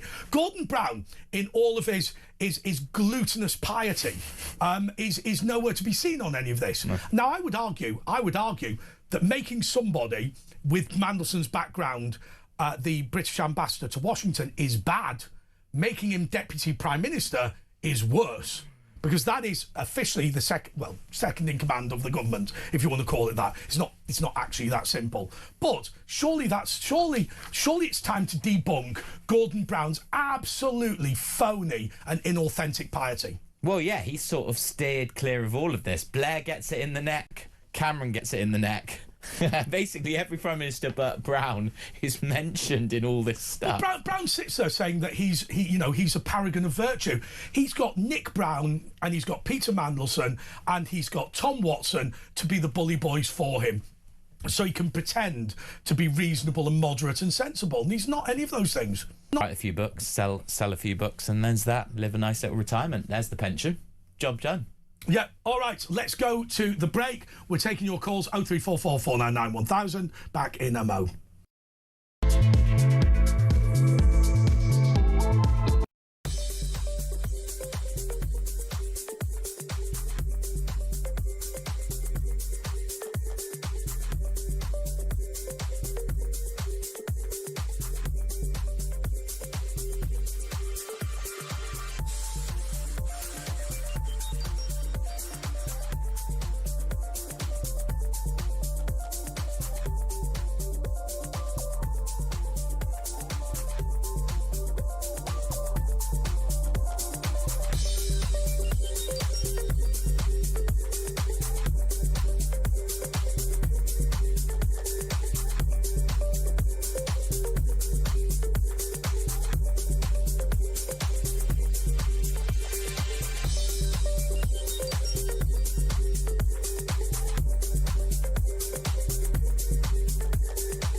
Across the UK.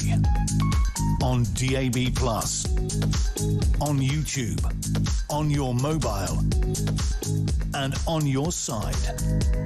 This is Talk. OK, look, we were doing the press preview, but we've been through all the papers. It's all relatively samey. Barmy Brunch, I want to ask you this question more than anything else. What you've run for the Monster Raving Loony Party, but actually it is a serious thing for you. You genuinely believe in political debate and political discourse. Where are we going to get to with all of this, with this country? I think, personally, that we will retain a two-party system, but it will be a different two parties. Yeah. And that's, I think, a foregone conclusion, isn't it? Do you think so? Yeah, I think so. I think it's going to have reform in the mix, for sure. And the Greens? Well, it's possible. I mean, that's the other thing. You just don't know. I think the Greens annoy me. The Greens do annoy me a bit. In fact, part of me wants to actually be the candidate against one of them in the upcoming. Well, and we don't know where the party leader is going to run in Zach Polanski, where he's going to run in the general election. No, we are referring to the general election, everyone. So he might go back into hypnotherapy. We don't know. You never know. Well, indeed. I mean, if he wanted to examine a couple of tits, he could have gone to Downing Street and met Keir Starmer and David Lammy. He could have made them even bigger if he wanted. But look, I do worry about this country, and I worry about what you said earlier about when you were saying that kids at school are just not interested in Parliament anymore. They're not particularly interested in politics. I'll tell you one thing that I think is part of the reason they're not interested is because I think if you were to say to young people, work hard at school and it'll be fine, I think you'd probably be lying. I think that's true. I'm one of those people, having been a teacher, that has continued to buy the lie. But I think there are some lies that we tell, both as teachers, but also I was told a lie. Work hard and you'll do fine. Well, I got my 10 A stars, I got my 4 A's at A level, I got to Cambridge, and now I'm a teacher earning just enough to sort of get by. And don't get me wrong, it's not, it's my dad grew up on a council estate. There's no point in giving you, the tale of woe. Oh. It was perfectly fine. He lived in a perfectly nice council house, but he made it from being an apprentice to being the boss of a major company. That doesn't happen anymore, does it? I think it's who you know. It's who you know. I think that too. Yeah. I think that's too. I think if we were to go to the council estates of Heysham, Morecambe, Lancaster, or whatever, and ask how many talented 16-year-olds are going to get a decent apprenticeship, get a decent job, and rise to the top of a major company, I think it's just not going to. There's not going to be any of them. I think we've kicked the ladder of opportunity away from people. But I'll go even further than that. I think we've exchanged real happiness for consumerism. Oh, yeah.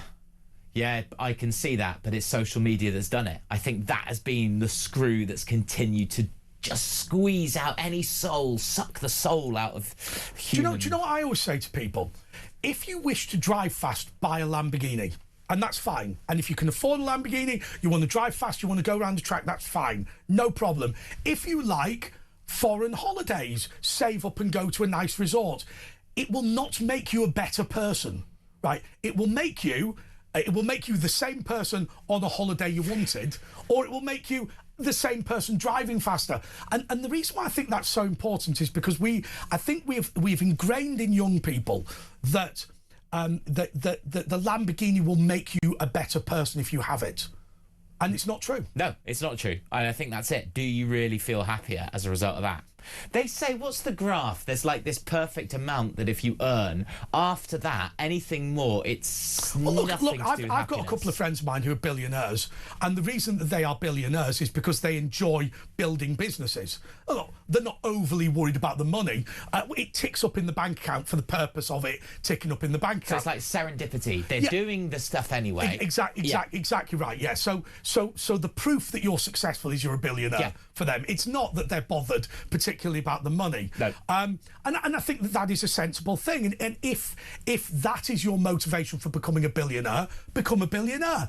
But what worries me is that people are told that they should take the shortcut, that if you go to Dubai, if you go to Dubai and get this big house, you are a better person. You're not.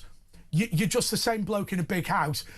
And if I'm being honest, and I don't want to be critical of people who go to Dubai, but I've met a few of them, and They're not all top drawer, are they? Let's be honest. I agree. Do you remember the front page? The front page of I think it was the Southend News, which was bloke nobody liked from school making a shitload of money in Dubai, and they had a picture of it with the caption going, "I'm making a fortune now. Bloke nobody liked." Dubai's done us all a favour. There we go. It's kept them there. It really has. It really has. So next election, you're going to run for Parliament? I would imagine so. Yeah. And what is your thought process? I'm talking to a man with a breakfast on his face. I mean, what I'm trying to do is make this sound serious. People are messaging me saying, A, has he been to Chernobyl, right?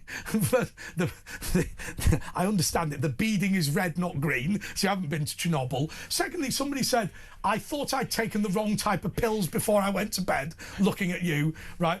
I'm trying to have a serious conversation with you. How do you work out what seat you're going to run for in Parliament? It's a mixture of things, because there is actually politics in the Monster Raving Loony Party in and of itself, in that there are a few seats that are always going to be taken by the leader, or the deputy leader, or the treasurer. So you've got to play around and work out through a process of elimination which seats are they going to go for. Let's divvy those up, and then after that, I'll have some seats left that I can look at. It's normally the ones that are closest to me. So just to be clear, they are actually, it is actually a competitive process. It's pretty competitive in that. Is it? The big seats, the ones that get in the headlines, the ones, you know, against your Starmers, the ones against your Liz Trusses, they're the hotly contested ones. Then there's sort of the dregs of it, but I'm sort of mid-level in the party, and I have a little bit of say.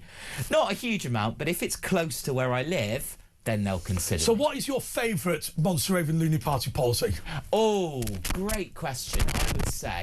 I would say it's the one that the party... Oh, you're right. Something's gone wrong with the microphone slightly. Don't worry, just don't move. Don't move. Stay where I am. Yeah, but talk. No, don't laugh. Don't laugh. It's not funny. Talk. I'll keep talking. So essentially, my favourite policy is the party leader has to resign if and when one of the political members gets in power. OK, here is my favourite Monster Raving Loony Party policy. Replace UK border force with GPs receptionists. They won't let anybody past. That is the best policy, isn't it? Should we get some other ones? Right.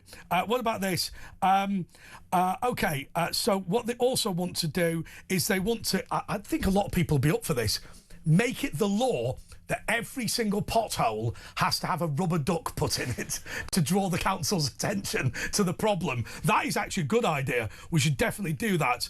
Did you hear about the guy who did play 10-pin bowling? With potholes. Yeah. Really? Yeah. And then the day after, the council came and actually sorted it out. He was on. Speaking of the social media, he was got quite a couple of 100,000 views, and day after, lo and behold. Do you remember a YouTuber called Bald and Bankrupt who went to Chisinau, Moldova, and went down a subway with some steps, and he filmed it going. This is a load of steps in Moldova, and literally it was a massive political issue in Moldova, and they had them fixed. But that wasn't the worst thing. Do you remember the British soldiers who did the touch me and I can't get my satisfaction? Okay, so that was very funny, and the British military did it. Then, I've told this story before, then a group of Russian trainee fighter pilots attempted their own version. Now, as you well know, Russian people don't know when they're looking massively gay, right? Do they? Like Vladimir Putin topless with a hat on a horse, right? Or wrestling his prime minister in a velour leisure suit, right? So it's fair to say the Russian pilot version was literally like pornography. And they all got expelled from fighter pilot school for undertaking homosexual activity. And there was a full TV debate on Russia's version of Newsnight about whether the Russian military was in serious trouble. All they did was they went and danced in the pants. But the problem is... It wasn't YMCA. No, the problem is with Russia, because they ain't seen any of this before. Yeah. They don't know. As I say... When figure skaters wear sequin tops, they go, Oh, that's just what figure skaters were. They don't realise that. They don't realise that the figure skaters in the West are all gay. They don't realise that. They go, "Oh, I've got a secret top and a bit of feather boa. That's what you were, right?" But anyway, I'll tell you what. I will try and show you the Russian pilot version of the "I Won't Get No Satisfaction." But it's fair to say they accidentally excited every lesbian, gay, and bisexual society in every student union at every university in the Western world. And all got expelled from pilot school as a result. Can you imagine going back to Siberia saying to your mum, "I can't be a MiG pilot now because I danced around in my pilot." It sounds worse. It just sounds worse when I explain it, Mum. It really does. Anyway, thank you so much to Barmy Brunch. Good luck at the general election. You can give me a call, 0344 499 1000. We've decided to have a bit of a laugh tonight. Asher Gould is in Eastbourne. God knows what that is like. I mean, I'm just bemused by the whole idea. But he's wandering around Eastbourne, just, you know, at his 4-star plus hotel with some old ladies. I think he takes a coach there and everything. It's a full trip. Okay, 0344 499 1000 is the number to call. We're going to be talking about UFOs and unexplained issues. I want to talk about Derek Acora, by the way. I watched Creed Kafer. I watched that off Most Haunted Live. I'll be back just in a couple of moments. Please do keep your calls coming in. We've got 3 slots available.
Across the UK, on DAB+, on YouTube, on your mobile, and on your side.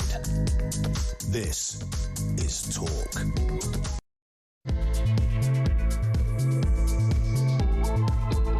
Okay, this is the Real X-Files, which we do on a Friday night going into a Saturday morning with Andre Walker, Joe Stock and Matt Thornton. Okay, guys, what have you got for us tonight?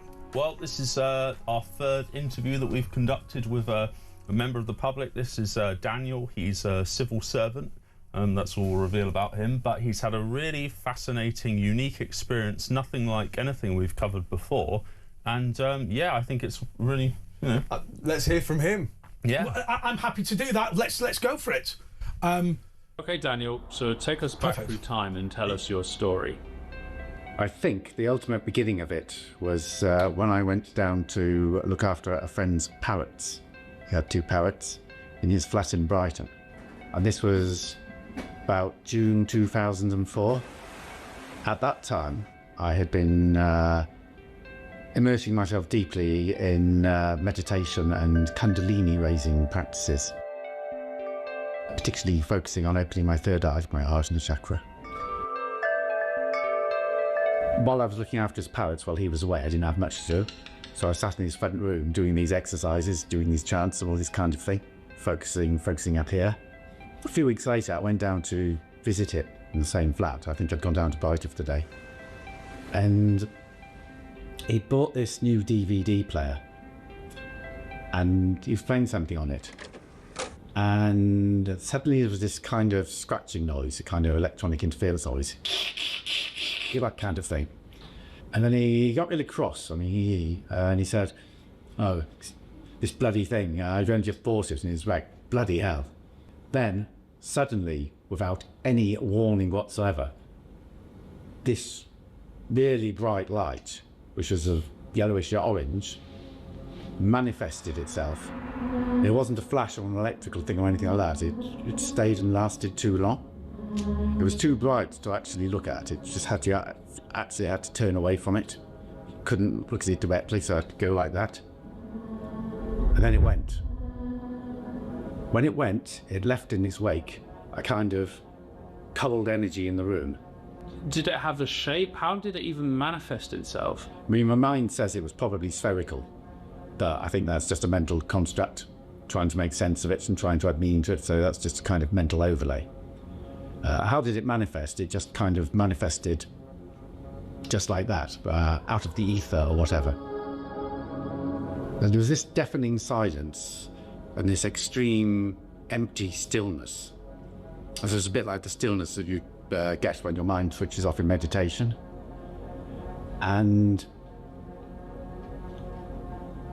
my friend said, I'd like to get out of here, I feel really uncomfortable.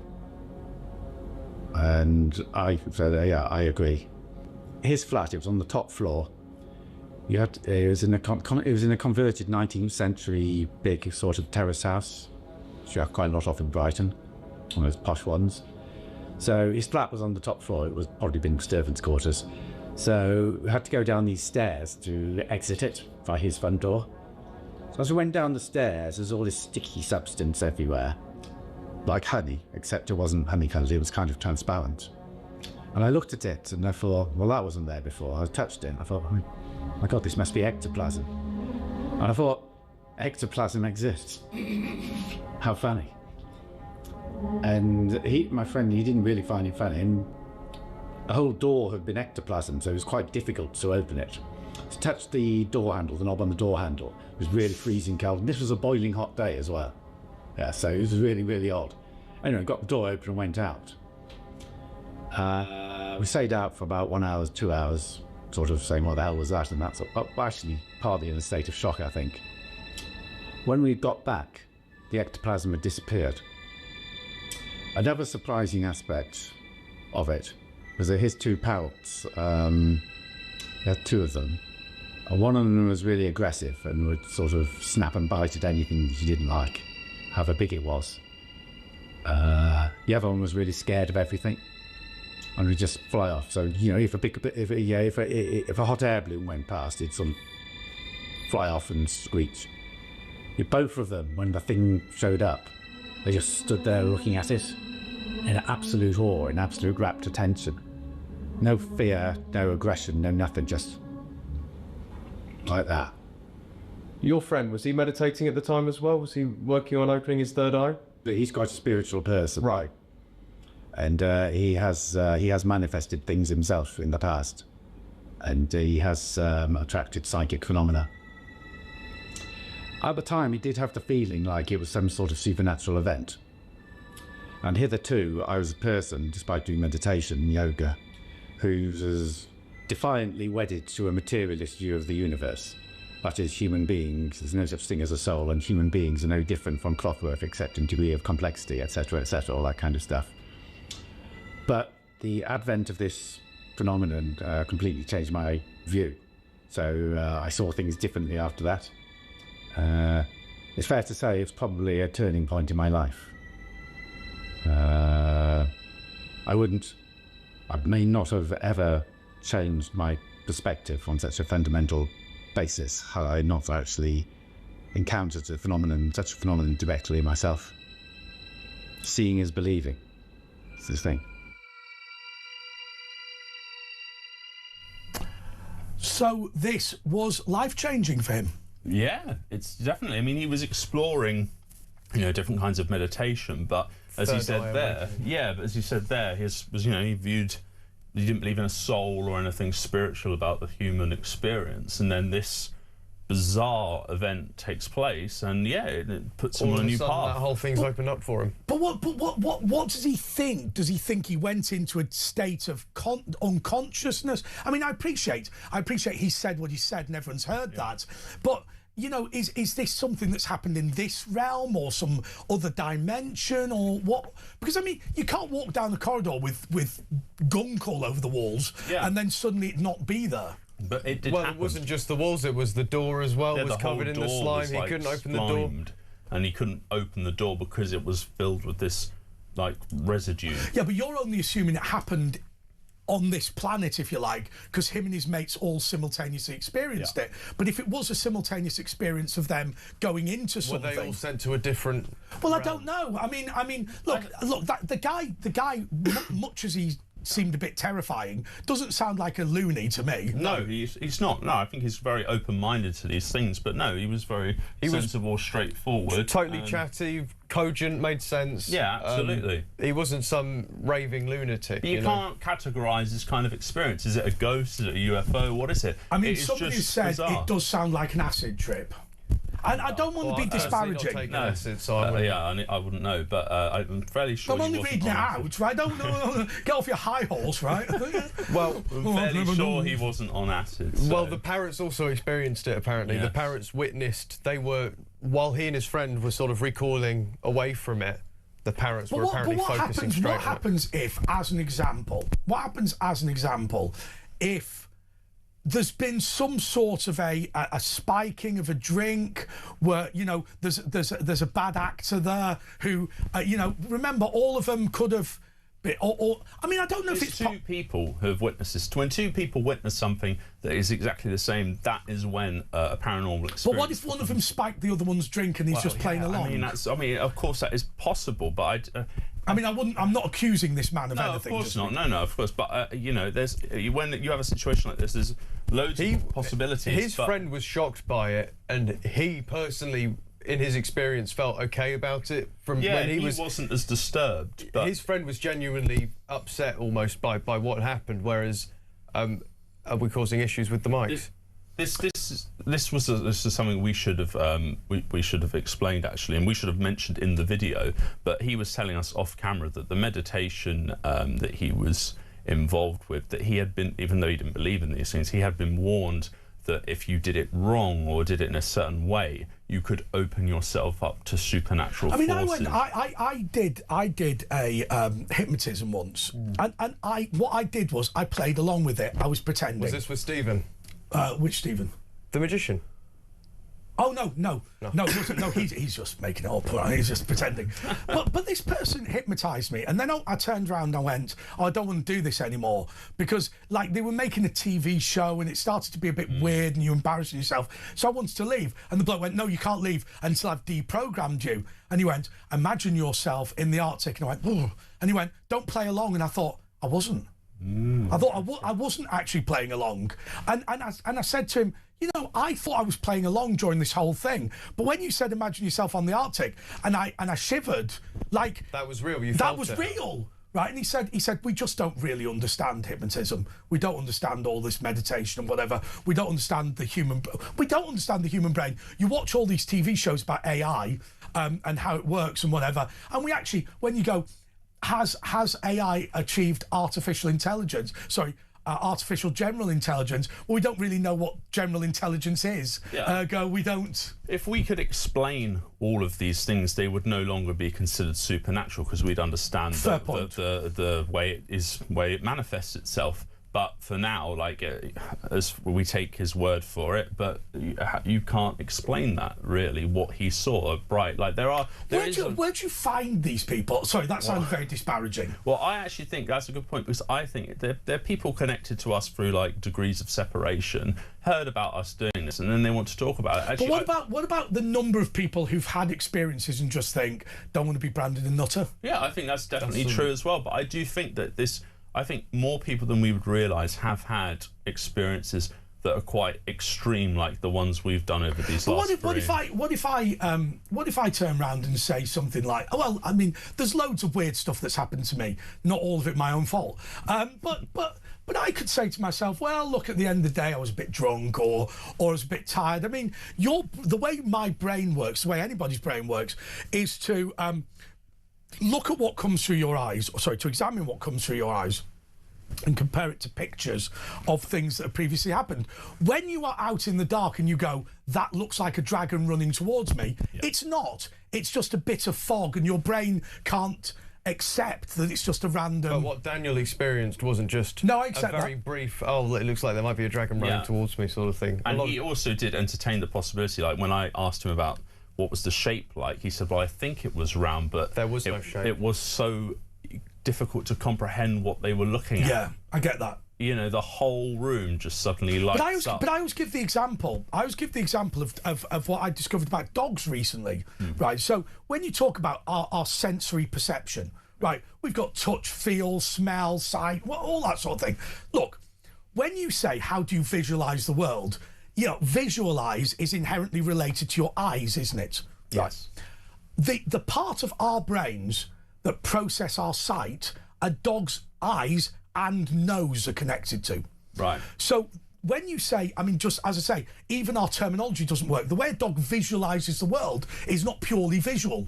He is seeing smells in a way that we can't really understand. Well, you could say the same about, say, like fruit bats or whatever. A fruit bat could be sat on the roof above us, and it would be perceiving the world, the room itself, in a totally different way. Yeah, it'd be using but a dog effectively, in its perception of this room, will perceive it in both sight and smell in a way that we're only perceiving it in sight. And I suppose my point is there that there's got to be so much that exists in this room that we are incapable. And I think a lot of people go down that school of thought with these kind of experiences like apparitions. Is it something that our brains generally can't perceive, but then occasionally, if it's a specific person or the circumstances, something just bleeds through every now and then? I just found that case very fascinating. What happens if taking the dog thing a little bit further? What happens? So we have neural connections in our brains that fire all sorts. And they were saying the difference between us and AI is that we can start making neural connections that are random, and we can make up ourselves. What if the hippies of the 1960s were right about expanding your mind? What if it was true that when they were smoking this stuff and taking this stuff, they weren't actually just off their heads? They were, through altering their neural connections, perceiving things that they had been incapable of perceiving normally. That's precisely one of the ideas behind those sorts of drugs, is that when you take them, you're seeing other things that otherwise just... Your brain is not your brain would be not. There's a substance called DMT, which the human body actually produces itself, but it's like an extreme psychedelic drug. And yet people all around the world take it, and they claim to see the same things, like little people, like elves and things like that. Goblins and jokers but then and jesters. There have also supposedly been cases where people have taken it in the same room and have both been able to see the same hallucination. The big problem is with that, and I know that you're not necessarily advocating for this. The big problem is, to what extent is that our brains perceiving something, and to what extent is it there? And then when you take it even further, you go, well, hang on a second, my brain's perceiving you to be here. If I perceive a little elf man next to you, in what does that make a difference? Because but if Matt was also seeing the elf, and that you were both on the same drug or whatever, then there would be, if you were both seeing the same thing, then it would be like, oh, a lens has just been lifted. But my point is even more profound. It is to say that what is in this room is what I perceive to be in this room. Yeah. Do you see my point? Yeah. So if me and Matt, if you do not exist, as an example, Joe, and me and Matt believe you exist, and the viewers and listeners believe you exist, then you exist by virtue of the fact that we're nuts enough to believe you exist. Who are you talking to, Andre? Who's he? Who's he? All right, we're going to be taking your calls on all things paranormal just in a couple of moments.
Across the UK, on DAB+, on YouTube, on your mobile, and on your side.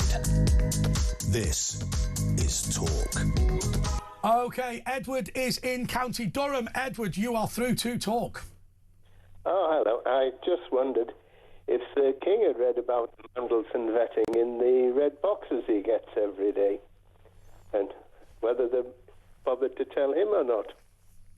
Yeah, I completely agree. I have to say, slight fail in terms of the production here, because we've put through a call that's not relevant to this segment. But Edward, you are entirely right. Clearly, there is a major problem with the fact that the King has had a dereliction or been responsible for a dereliction of duty. He should be the final arbiter of the security vetting for Lord Mandelson, not the Prime Minister, and clearly hasn't done that. Not purely relevant to this call, but that is not Edward's fault. Yasmin, the teenage witch. Let's have Yasmin. Alan. Hello.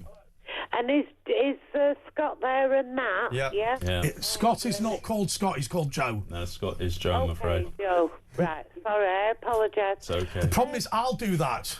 Now, I'll start calling you Scott. Sorry, well, maybe that's written in the stars. Do you remember the story of Omar Bongo? No. Right. I'm not joking. George W. Bush insisted that Bongo from the Congo was banned as a nickname for President Omar Bongo.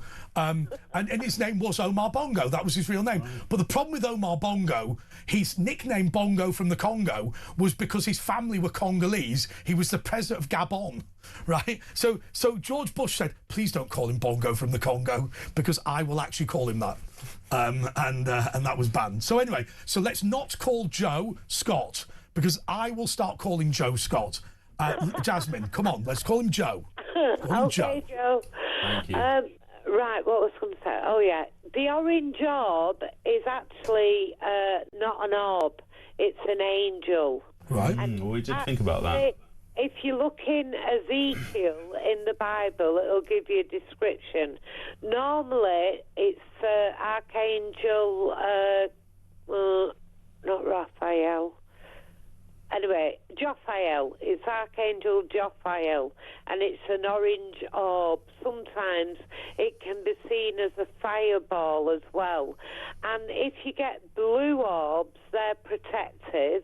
Red orbs are normally seen as demonic. Black orbs are definitely demonic. But let me ask you a question, because obviously, Yasmin, you're these guys are journalists. You are somebody who's interested in this field because you're personally involved.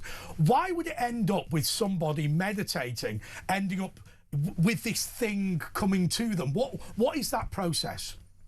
The process is that they're in a state of alignment with higher beings, higher intelligence, higher spirituality. Right. So what they're doing is they're like a magnet, and it's drawing the angel in to boost their chakra energy and the healing energy in the room, and to also give confirmation that there are other realms, as you were saying earlier, than ours. But just a matter of interest. Has this man found something, or has he seen something that was there anyway that he just couldn't otherwise see? It was drawing it in from the higher realms. Right. Also, if you want to see orbs, when you get an orb on a photograph, blow it up and it'll be a face inside it. Every orb has a face inside. And who are those people? They can be from the fairy realm, they can be from the angelic realm, they can even be family members, they can be animals even, like your favourite. But will my orbs be different to your orbs? Everyone's got their own orbs. Let's look at our orbs and see if we... Joe, come on, You're on about aura. You're on about, like, the ready Brett line around the body. That's what you're on about. A ready Brett line? Yeah, you know, like ready Brett, you eat it and it keeps you warm. Well, you don't, do you? I mean, you eat it if it's 1982. It gives you a force field, like magnetic energy. What, ready Brett? Oh, he's taking the piss now. No, that's not. He's not. Do you seriously believe ready Brett gives you an aura? I'm just trying to describe what she's trying to describe. What it is imagine an electric blue light around your body, Andre. And that goes out before you go forward or backward or sideways. That's your aura, like a big egg around you. Right. It's interesting that... is it? Well, really? I was just thinking, because obviously Yasmin's looking through this in a sort of spiritual way. She's got a philosophy behind it. But can we summon my orb now? I wouldn't do that in here. But why not?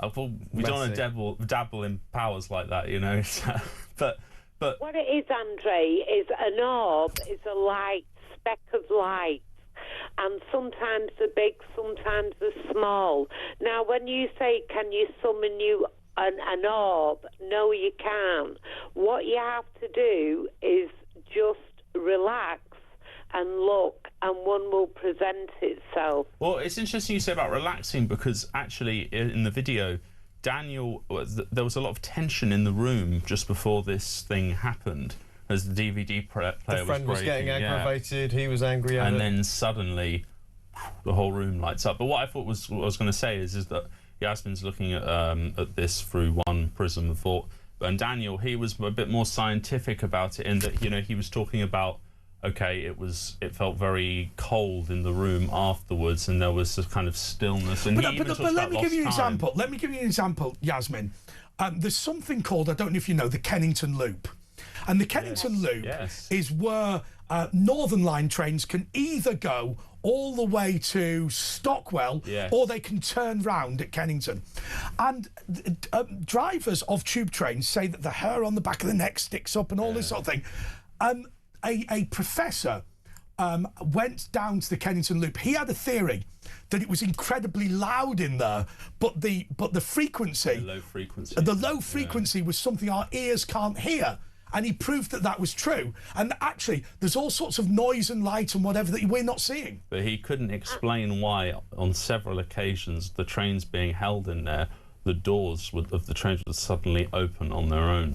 Well, but I think he did explain it, and I'll tell you why. Because he's saying there are forces that exist in Kennington Loop that humans are not capable of detecting. Right, but would you? But not.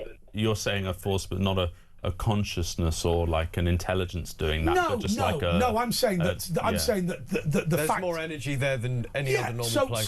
So I would suggest to you that if there's noise that our ears can't hear, then that could be part of a wider process of all sorts of things. That, I mean, look, we assume that touch, taste, smell, sight and sound and whatever, light, are the only things you can detect. But that's only because of, you know, our bodies are only capable of... And we're not using our brains to their full capacity anyway, isn't that correct? I think that's probably right. Yasmin, sorry, go on.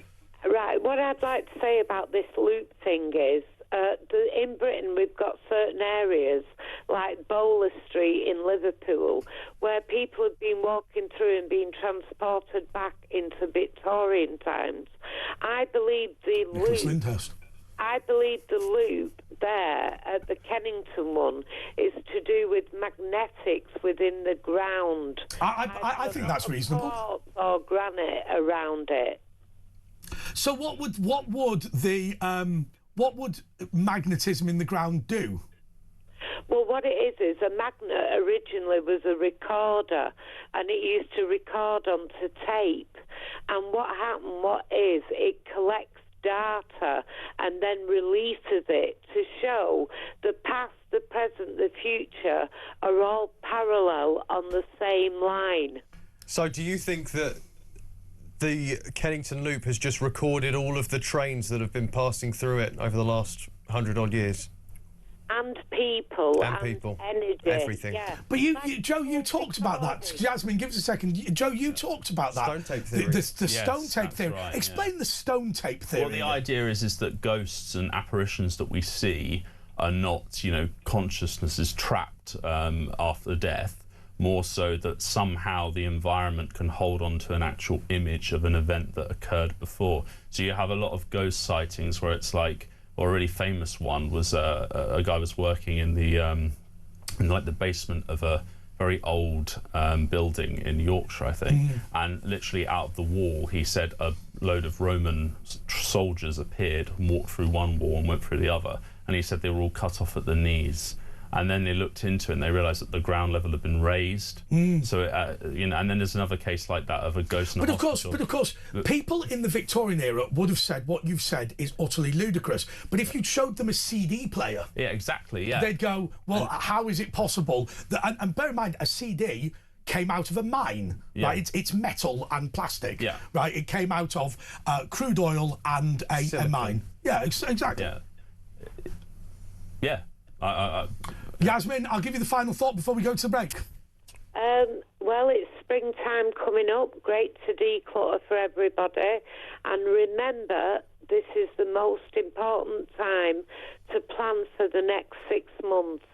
And I appreciate everybody sending prayers to our King to keep him healthy if he goes to America. OK, that's great. Thank you so much, Yasmin. We're going to be back. We're going to keep up these calls. 0344 499 1000, 1, 2, 3, 4 slots available. That means that if you call now, if Joe wasn't the person meant to be answering the calls, then he would be there to answer them. No, you'll get through, don't worry. Please do give us a call, 0344 499 1000. And I think we're going to go to a couple of other guests in a moment.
across the UK, on DAB+, on YouTube, on your mobile, and on your side. This is Talk. Where's your other male sidekick? Can't remember his name. Enjoying the show. Bye. Interesting. There we go. Right. So just who do we send? Okay. Matt Thornton is with me, and he's given me his phone to look at some pictures. I don't know why I did that. I've begun texting his friends furiously. Okay, what can we send? What can we send this?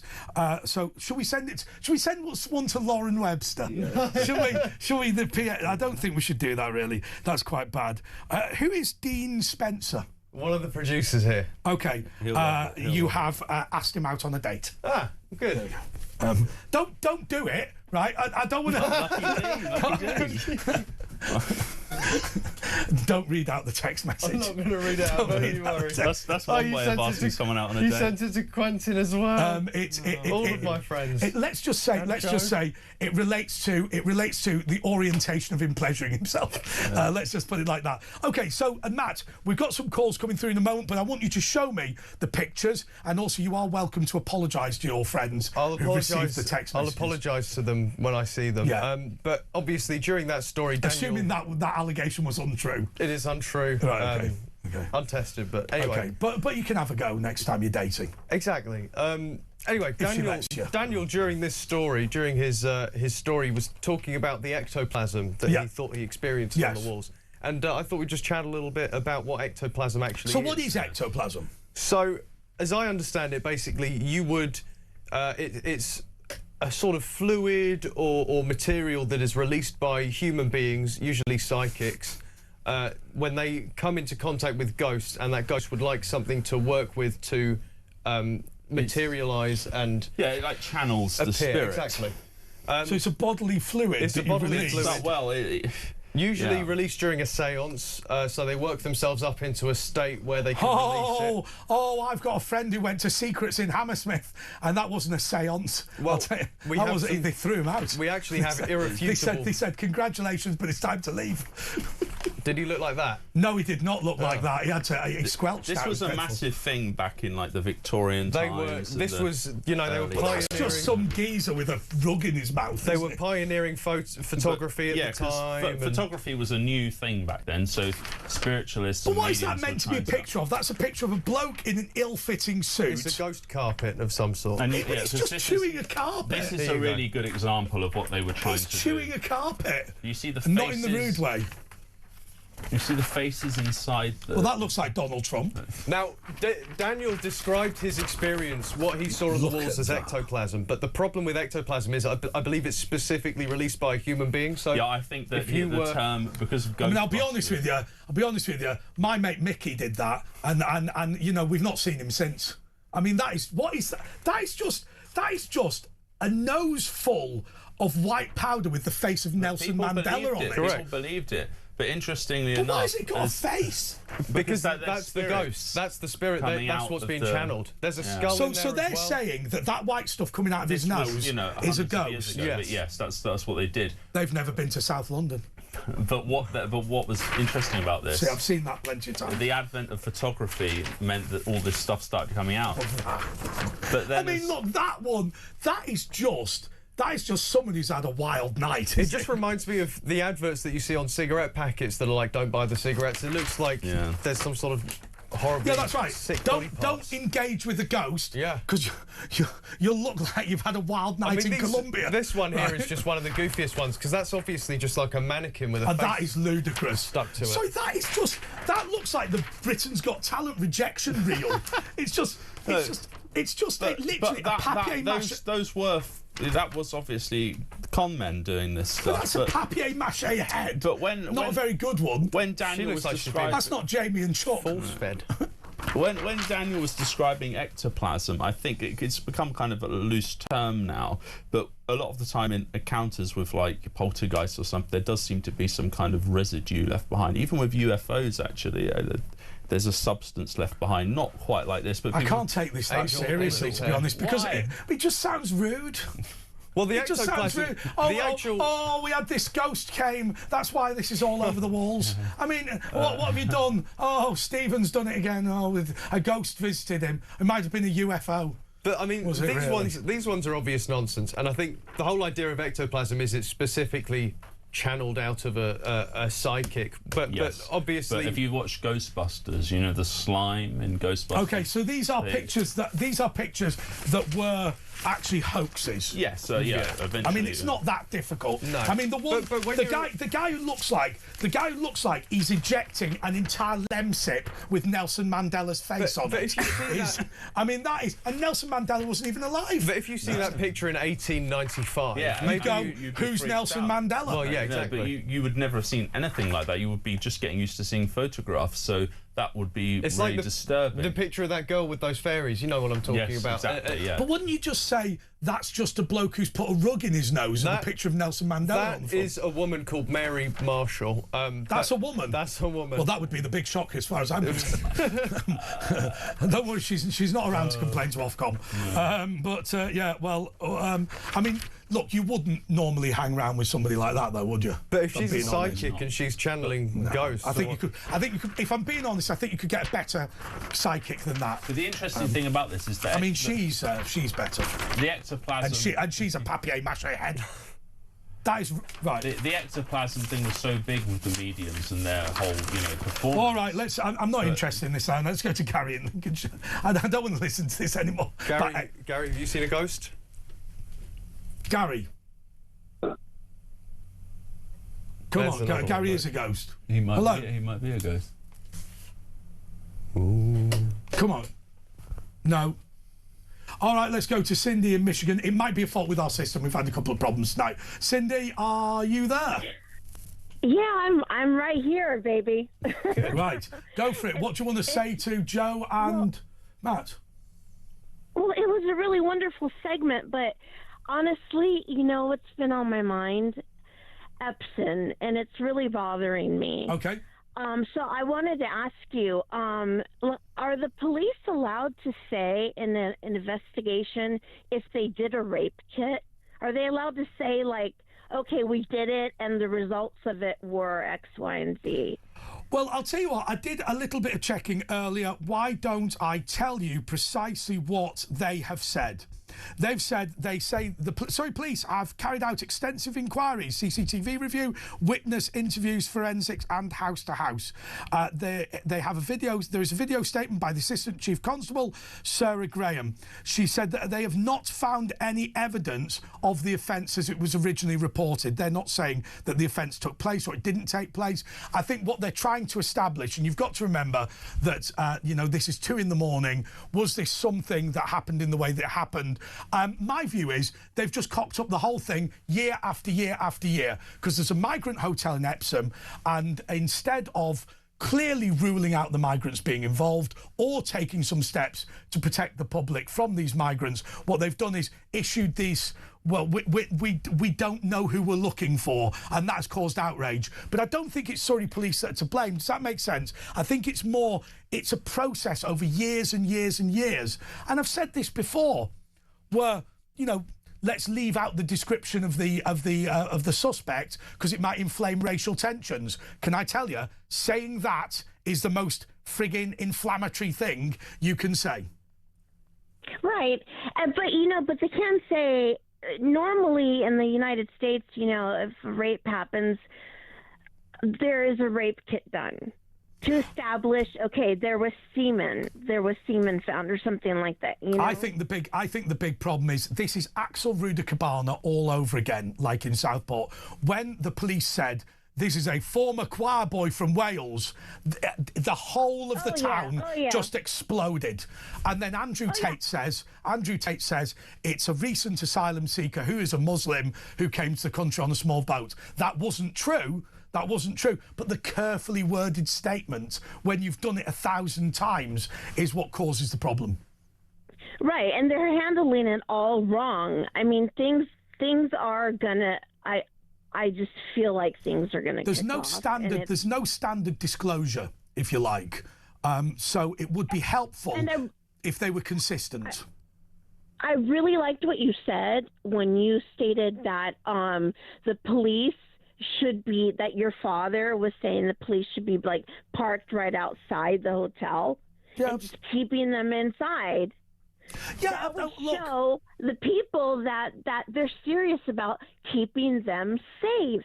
Look, but I've met genuine refugees and asylum seekers, and they are merrily happy to be locked away or whatever, as long as they get away from the war zone. The big problem is when you've got people coming to the country who just want to sit on benefits and get a job. I will tell you, and this happened, by the way, in Ukraine, if your husband is away fighting because he's been conscripted into the military. Now remember, being conscripted in the military means you're 26 years old, you've got no idea how to fight a war, you've been given a Kalashnikov and sent to the front, so your wife is understandably extremely worried. She and the kids, they don't sit there going, oh, the benefits are better in Beijing than they are in Okinawa, right? They sit there and go, I want to be as near to my men as possible. And that's a real refugee. And look, you know, I can understand the people of Epsom, how they feel. I'm all the way over here, and I'm really worked up about it. I'm really concerned. I don't like the way this is being handled, and it's bothering me. Like, it just a thought, just when I think about it, it brings me to tears. I don't know why the Police and Crime Commissioner... I don't know why the Police and Crime Commissioner didn't wade out into the middle of it and go, I've got this, here's the Chief Constable, instead of sending in the riot squad. OK, Cindy, we're going to have to go. I'm going to be back just in a couple of moments. Keep your calls, 0344 499 1000. You know what? It's a bit, in the words of Little Britain, bitty, because we've got some people talking about one subject, some people talking about another, but I'm good with that. We're going to keep you two in the studio. You're welcome to comment on the hardcore political stuff. Doesn't look like you're keen, but we'll be back after this.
Across the UK, on DAB+, on YouTube, on your mobile, and on your side.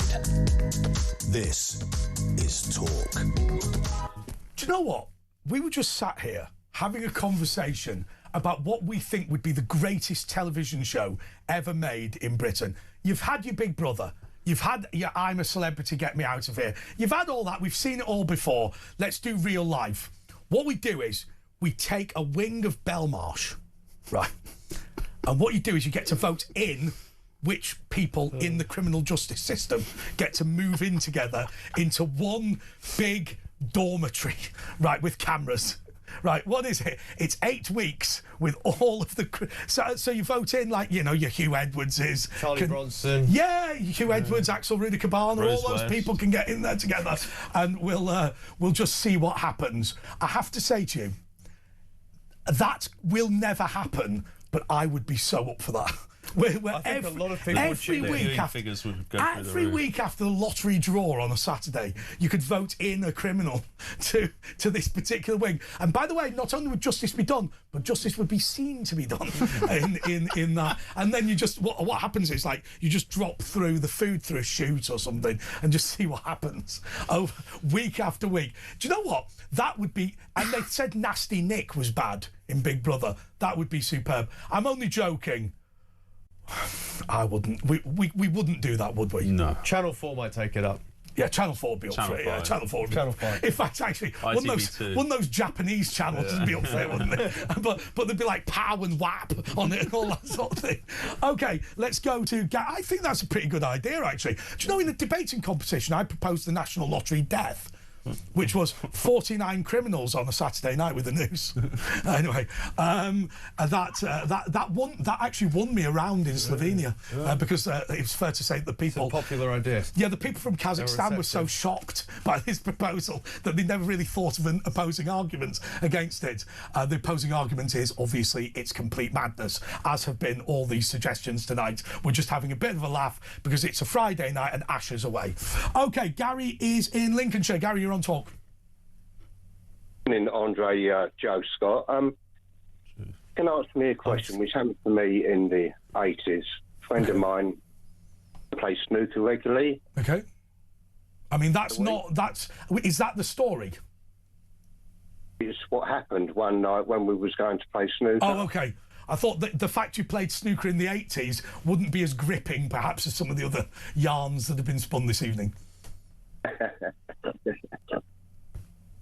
So I want to get to, we used to meet up week, lived in the same road as me. Particular night, we used to go the same time every night, once a week. We down. It was like this time. Can't remember. Gary, I'm really sorry. We're going to have to stop this. The problem is, it's like it is like a mobile phone in the 1980s. Yeah. Every third word stopped, and the problem is what we got was snooker, 80s, bloke down the street, used to.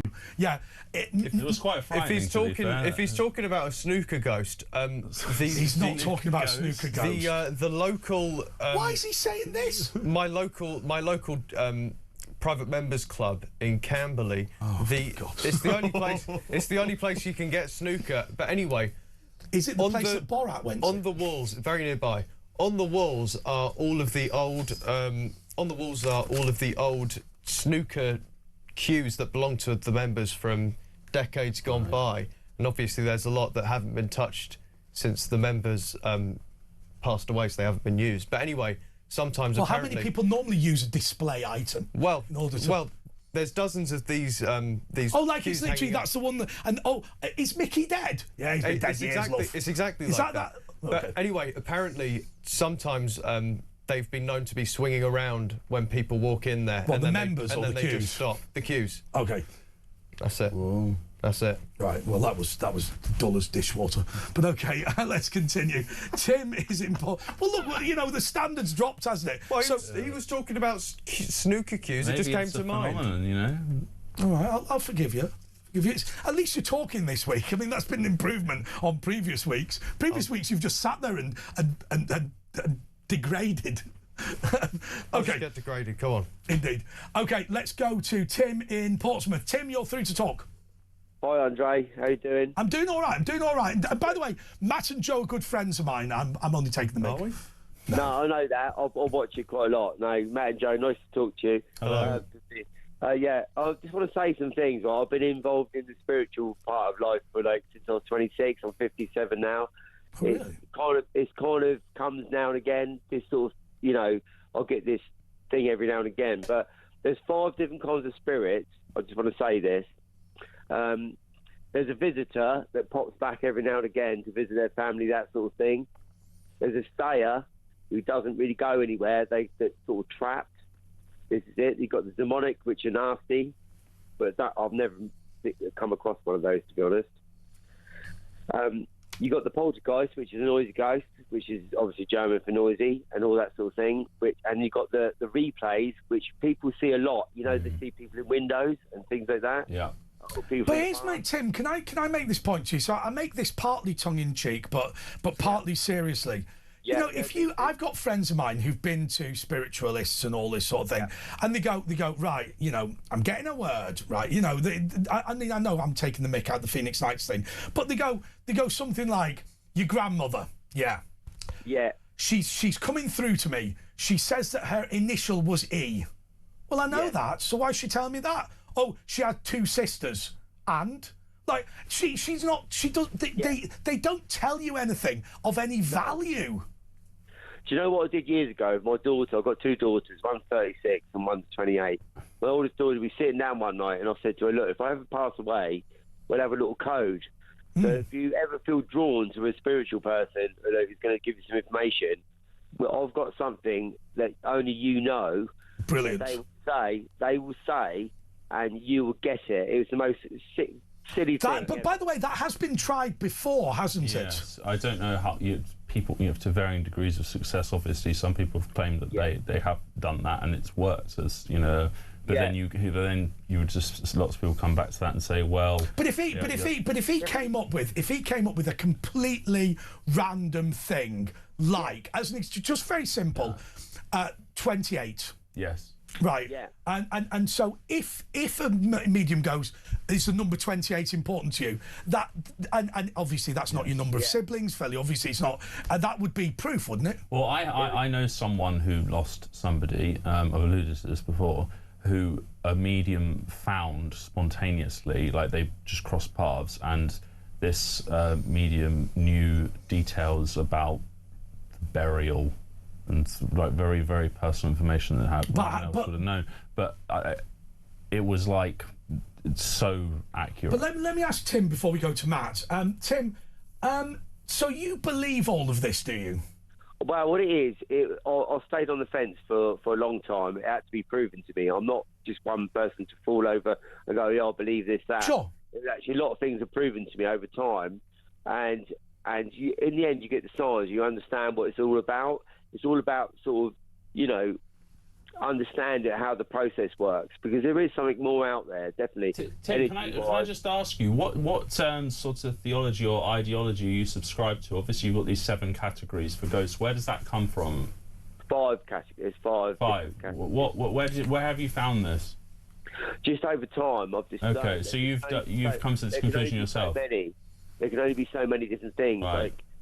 Like you can't. There's a limit to what things are. So you've got a visitor, a stayer, one that just doesn't move on, poltergeist, which is energy, which is like, it just creates a little bit of havoc.